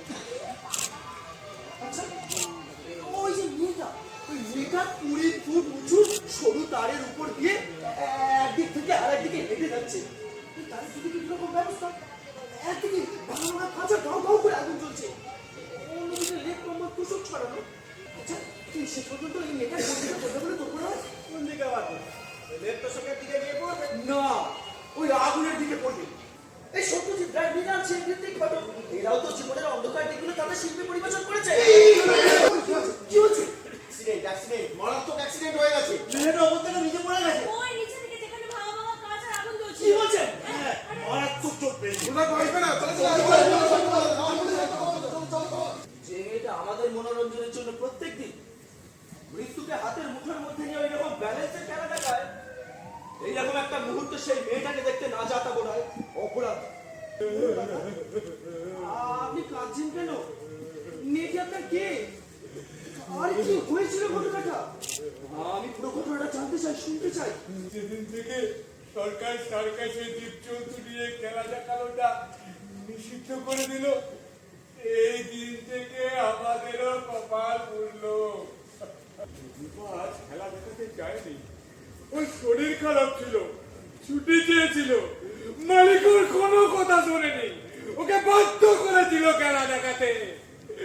মেয়েটা বোধহয় আর বাঁচবে না, কোনো জ্ঞান নেই। এটা খুন! খুন? ইয়েস! কি বলছেন কি আপনি? আমাকেও বলেছিল ও নাকি মা হতে যাচ্ছে, তাই অনেক অনেকদিন বাঁচতে চায়। বাচ্চাটাকে মানুষ করার জন্য অনেক অনেক টাকা চাই ওর। তুই জানতে চান বাচ্চাটা কার? না, কেন জানতে চান? তুই ওকে ভালোবাসি। ভালোবাসি বলেই তো ওকে নিয়ে পালিয়ে যেতে চেয়েছিলাম, আর কিচ্ছু জানতে চাইনি। নম্বর ব্যবসার কথা আমি যে সার্কাসের ব্যবসা লাগালে যৌন ব্যবসা চালা, মেয়ে পাচার পাখি মালিক এক ঢিলে 2 পাখি মেরে দিল। মানে ঘুমানো কাটের চেষ্টা। এটার পেটে যে বাচ্চা ছিল ওই মালিকের বাচ্চা। এটাই সার্কাসের খেলার নিয়ম। আমাদের কপাল লিখুন, এই নিয়ম ভাঙার কোনো উপায় নেই। আছে আছে আছে, নিশ্চয়ই আছে। পুরোনো বাসি পচা মুছে ধরা নিয়মগুলো নতুন নিয়ম দিয়ে ভাঙতে হবে। আমরা পারবো না। আর কবে উঠে দাঁড়াবে, আর কবে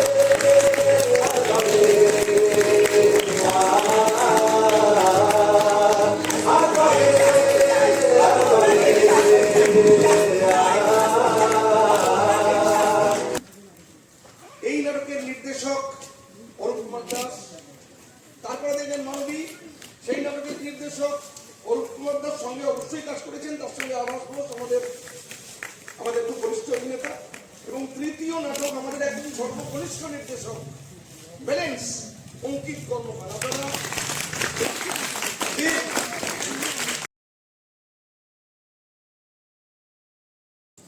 তারাদের গল্প অনুষ্ঠানে তোমাকে স্বাগত সম্পদা।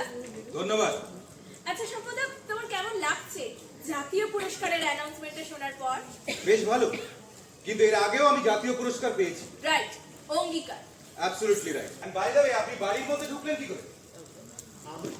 আমি মানবেন্দ্র মজুমদার, অধীর মজুমদারের ছেলে। কে অধীর মজুমদার? সন্তু, আমার সাথে কোনো চেনা জানা নেই, আমার কোনো অ্যাপয়েন্টমেন্ট নেয়নি, তুই হুট করে একটা লোককে বাড়ির মধ্যে ঢুকিয়ে দিলি। সন্তু, তোকে দিন দিন কাণ্ডজ্ঞান লোক পাচ্ছে। বাবার চিঠিটা এত যত্নে রেখে দিয়েছিলেন, এরকম অনেক চিঠি আমার কাছে যত্ন করে রাখা আছে। আপনি তাহলে অধীর কাকার ছেলে, রাইট? আজকে আচ্ছা শুনতো, তুমি যে অভিনয়ের জন্য বাড়ি ছেড়ে, ঘর ছেড়ে, বাবা মা ভাই বোন ছেড়ে এখানে চলে এলে, সে অভিনয় কি হলো?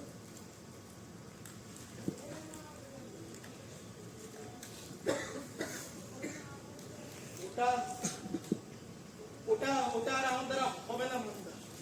কেন? আমার আর ভালো লাগছে না।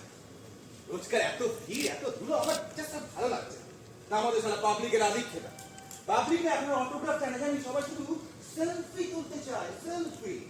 ভালোই তো, তোমার অভিনয় ভালোবাসে বলেই না তোমার কাছে আসতে চায়। কি বললি? আমার অভিনয় ভালোবাসো? এই, আমি ফিল্মে অভিনয় করি। হ্যাঁ মানে সেটাই তো আমরা হলে গিয়ে করো না। দূর ভাই, আরে সব মেলোরি, জাস্ট মেলো। দু চারজন ডিরেক্টরের কাজ যদি বাদ দিস, বাকি কাজগুলো বসে আর তুই দেখতে পারবি না। সারাদিন এত শুট, প্রমোশন, ইভেন্টস, আমাদের ঠিক না হলে চলে? ওই যে কথা আছে না, actors must be fit and fine always. ওই পারে না। এই যে আমাদের সন্তুকে দেখছেন, আরে সন্তু ওকে তো আমার চাকর না, আর ভাইয়ের মতো। গ্রাম থেকে কলকাতায় এসেছিল ফিল্ম স্টার হতে। হতে পারে। যাওয়ার আগে না আপনাকে একটা গল্প শোনাতে চাই। গল্প? হ্যাঁ, আপনার অনেক প্রডিউসার বন্ধু চেনাশোনা আছে, হয়তো একটা গোটা সিনেমা বানিয়ে ফেলতে পারে। ঠিক আছে, মানে কার গল্প? কিসের গল্প? একটা মেয়ের গল্প। মধ্যবিত্ত পরিবারের একটা গ্রামের মেয়ের গল্প। প্রথম সাক্ষাতেই প্রেম, টলিউডে পৌঁছাবার শর্টকাট রাস্তা খোঁজা শুরু। মেয়েটি সিনেমায় নামার প্রস্তাব ছেলেটি লুপে নিয়ে নিল। বললো সব নাটক ফাটক করে কিচ্ছু হবে না, সেটাকে টালিগঞ্জে নিয়ে যাবে, নায়িকা বানিয়ে দেবে। তার নাকি অনেক চেনাশোনা প্রডিউসার বন্ধু আছে কলকাতায়। তোমরা মত দেবে না জেনেই আমি আমার এক বন্ধুর সাথে কলকাতায় চললাম। আমি জানি, আমি বিশ্বাস করি আমার মধ্যে অনেক প্রতিভা আছে। এই অজপাড়াগায় থেকে সেই প্রতিভা আমি নষ্ট করতে চাই না বাবা। একবার টালিগঞ্জে গিয়ে নায়িকা হতে পারলে অনেক অর্থ, খ্যাতি, যশ, এতে চারটে দানা আছে, সম্পদ তোমার একজনের পক্ষে যথেষ্ট। খাবার বছর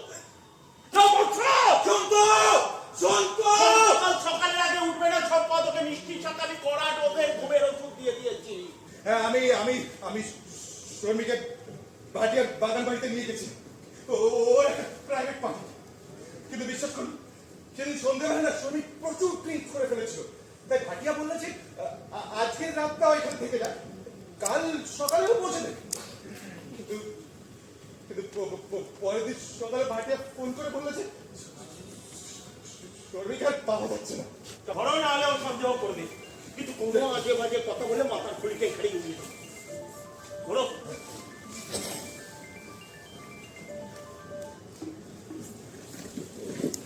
রেশমি বলো না, ওই টয়লেটে ছিলাম। কি বললে? ভাটিয়া? রেশমি, না না, আমি তোমাকে পরে ফোন করি একটু। হ্যাঁ, কোনদিন তোকে দেখা যাবে না তবু বুকের ভিতর রেডিও অ্যাক্টিভিটি, অথচ মগজে অতীতের ঠোঙাওয়ালা, খোঁজে বিজ্ঞাপনে নিরুদ্দেশের চিঠি। ভাটিয়াকে আর সন্ধ্যেবেলা আমি মেরে দিয়েছি। কেন কেন তুমি আমার চর্বিকে বেঁচে দিলে? সম্পদ ও তো তোমার কোনো ক্ষতি করেনি, ও তো খালি স্বপ্ন দেখতো, অবাস্তব সব স্বপ্ন। আমি প্রত্যেক বছর ভাইফোঁটার সময় ওর কাছ থেকে ফোঁটা নিতে আসতাম। একবার কেমন করে জানি না পুলিশের খবর পেয়ে গেল, ও ছিল আমাকে ধরার জন্যে। না না না না, ধরতে পারিনি, কিন্তু ওদের একটা গুলি এখনো আমি আমার এই হাঁটুতে গিয়ে ঘুরে বেড়াচ্ছি। প্লিজ প্লিজ, আমি বুঝতে পেরেছি আপনার কথাটা। আপনি একটু বসুন না, আমি আপনাকে সব বুঝিয়ে বলছি। প্লিজ, আমাকে মেরে কি আপনার লাভ হবে? আপনার শ্রমিক ফিরে আসবে তো মানবেন্দ্র, ভেবে দেখুন একবার। না, আসবে না জানি, তুমি যে আবার শর্মির মতো করে সহজ সরল নিষ্পাপ মেয়েকে নষ্ট করবে না, তার কি নিশ্চয় আছে? সম্পদ আমার বিরুদ্ধে ধর্মযুদ্ধে অবতীর্ণ হোক, সম্পদ ধর্মযুদ্ধে। জোরে বাচ্চা!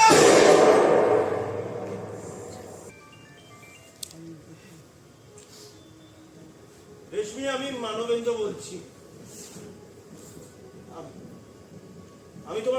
মেরে দিয়েছে।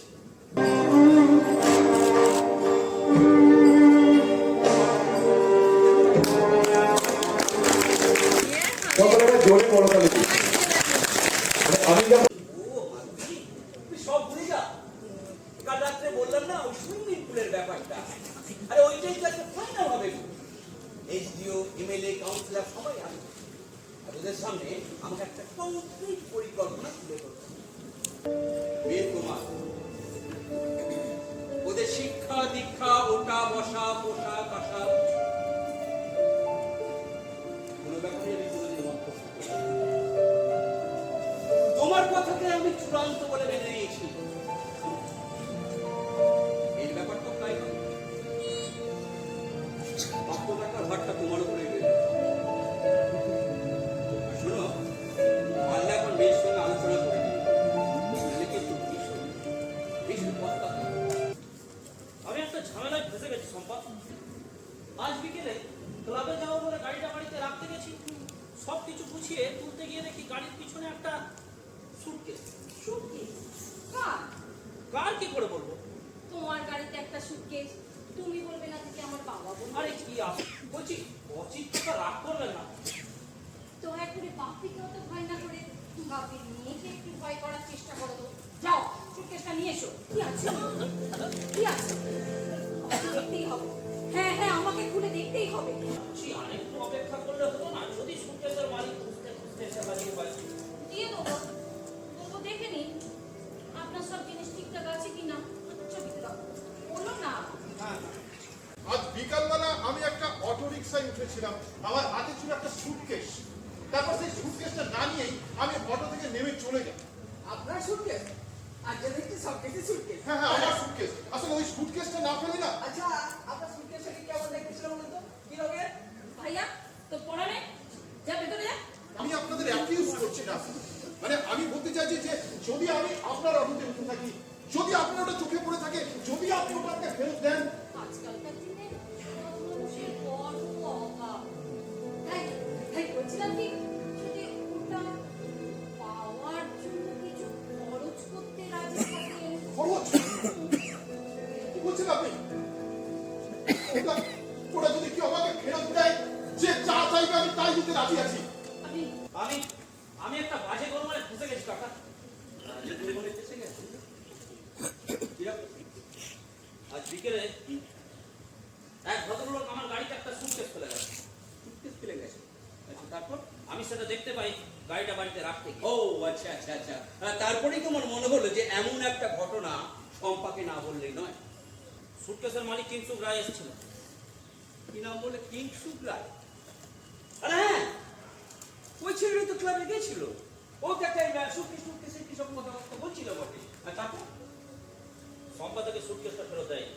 শম্পা তাকে সুটকেসটা ফেরত দেয়নি। কেন দেয়নি? কারণ উপযুক্ত প্রমাণ দিতে পারেনি তাই। মোটেই না।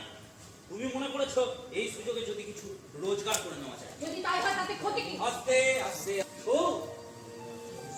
এই অসৎভাবে জীবনটা শুরু করলে না,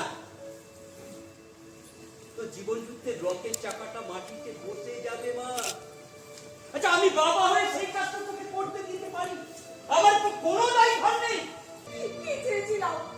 নিজের জন্য কিছু। তোমার যাতে একটা অটো রিক্সা ড্রাইভার মনে করে নিজেকে হীনমন্যতায় না ভোগো, তোমার যাতে কোনো রকম কষ্ট না হয়, তার জন্যই তো আমার এত কিছু করা। মাধ্যমিক পরীক্ষার খাতা? সত্যি তো মাধ্যমিকের খাতা। দেখ, এত অপমান সত্ত্বেও কেন ছেলেটা বলতে চাইনি ওই সুটকেসটার মধ্যে কি আছে? কারণ স্কুল বোর্ড যদি জানতে পারতো খাতাগুলো মিশিং হয়েছে, চাকরিটা চলে যেত।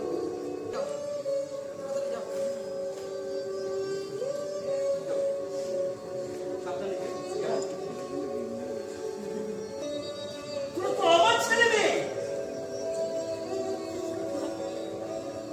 তোরা কেন অসৎ কাজ করবি? এই সমাজটাকে বাঁচাতে গেলে সততার বড় প্রয়োজন। সততার বড় প্রয়োজন। আপনাকে জোরে করতালি দিন।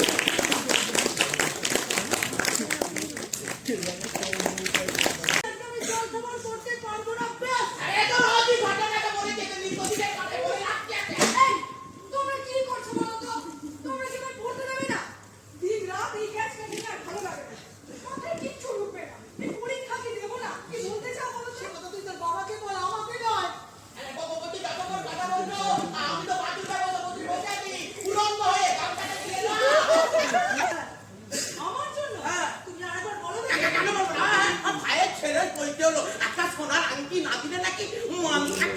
সোনার আংটিটা গলিয়ে দিলাম, টাকাটা কি বাপের হাত থেকে এলাম? তুমি তখন বলনি, তবে এখন কেন বলতেছো? আমি প্রবল সামন্ত, বিশ্বম্বরপুর প্রগতি সংঘের সেক্রেটারি। আপনি কি কাজ করেন দাদা? এই ছোটখাটো কুমোরির ব্যবসা, আর এই ছোট ছোট ছেলে মেয়েদের নিয়ে থিয়েটার করি, নাটক করি, ফেস্টিভ্যাল করি। ডোনেট করতে চাই। আপনি আমাকে ডোনেট করতে চান?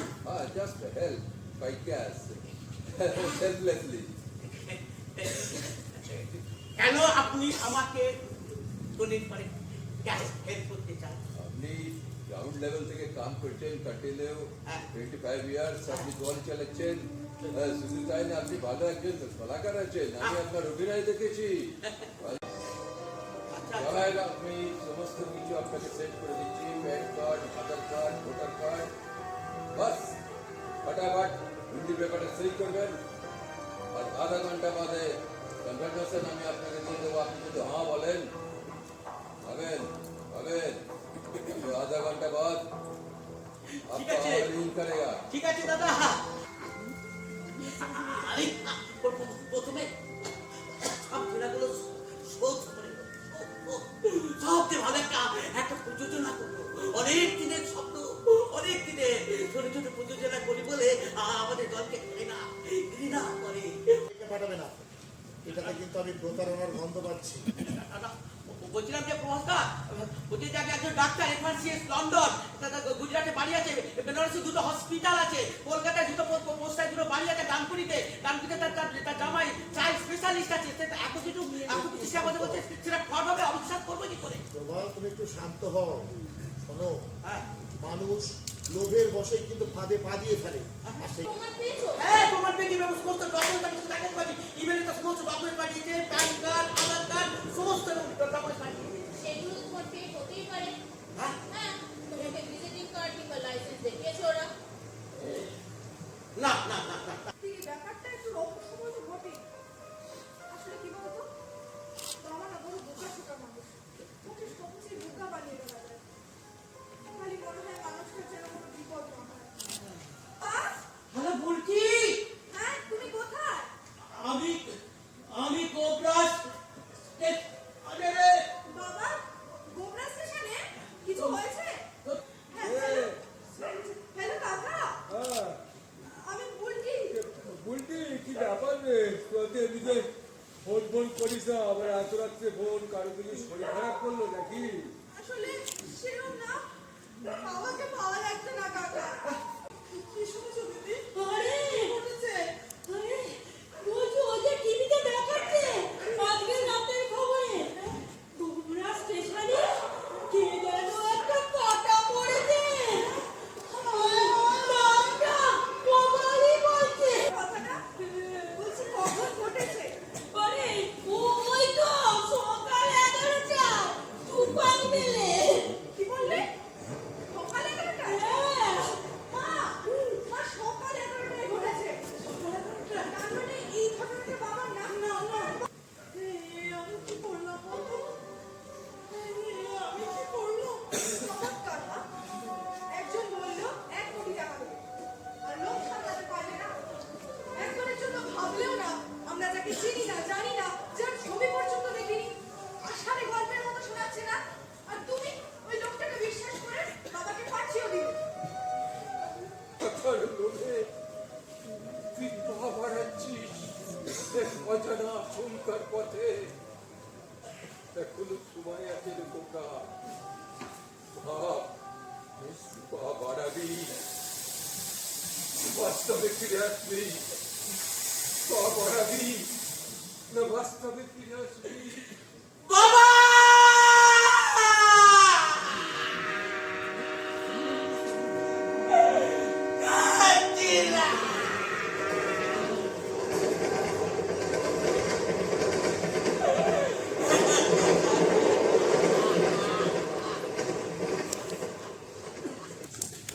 নাট্য উৎসবের স্মারক দিয়ে আমরা তাকে সম্বর্ধনা জ্ঞাপন করছি।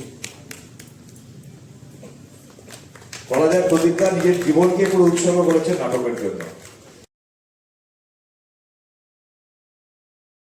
আমরা গত 15ই আগস্ট যে সাংস্কৃতিক প্রতিযোগিতার আয়োজন করেছিলাম, সেই সাংস্কৃতিক প্রতিযোগিতায় দুটি বিভাগ ছিল, অঙ্কন এবং আবৃত্তি। প্রথম স্থানাধিকারী শ্রী জগদীশ বড়াল। প্রস্তুত থাকবে দ্বিতীয় স্থানাধিকারী শ্রী শ্রেয়ান দেব। তৃতীয় স্থানাধিকারী স্বপ্নপরী কুমার, অঙ্কন খ বিভাগ। প্রথম স্থানাধিকারী শ্রী রূপম বেড়া। প্রতিযোগী দ্বিতীয় পুরস্কার প্রাপক অঙ্কন সামন্ত। তৃতীয় স্থানাধিকারী শ্রীপ্রিয়া কুন্ডু। এটা গর্বের বিষয় যে নাতৃ পুরস্কার এটার হাতে। গ বিভাগ অঙ্কন ঝিলিক সাহা, দুর্দান্ত এঁকেছেন, খুবই সুন্দর তার আঁকা। আবৃত্তি ক বিভাগ। প্রথম স্থানাধিকারী অদ্রিতা মান। দ্বিতীয় স্থানাধিকারী শিমিকা মাইতি। তৃতীয় স্থানাধিকারী কৌস্তব দাস। একটু দেখে নেবেন অভিভাবকরা। খ বিভাগ আবৃত্তি। প্রথম স্থানাধিকারী অদ্রিজা পাড়া। দ্বিতীয় প্রস্তুত থাকবে দ্বিতীয় সমৃদ্ধি কর্মকার। যেটা কালে করে আসতে হবে। গ বিভাগের প্রথম স্থানাধিকারী সৌরভ লক্ষ্মী। দ্বিতীয় স্থানাধিকারী সুকৃতি সেন। তৃতীয় স্থানাধিকারী অরবি সিংহ কোলে। সংক্ষিপ্ত পুরস্কার বিতরণ অনুষ্ঠান শেষ করছি, কারণ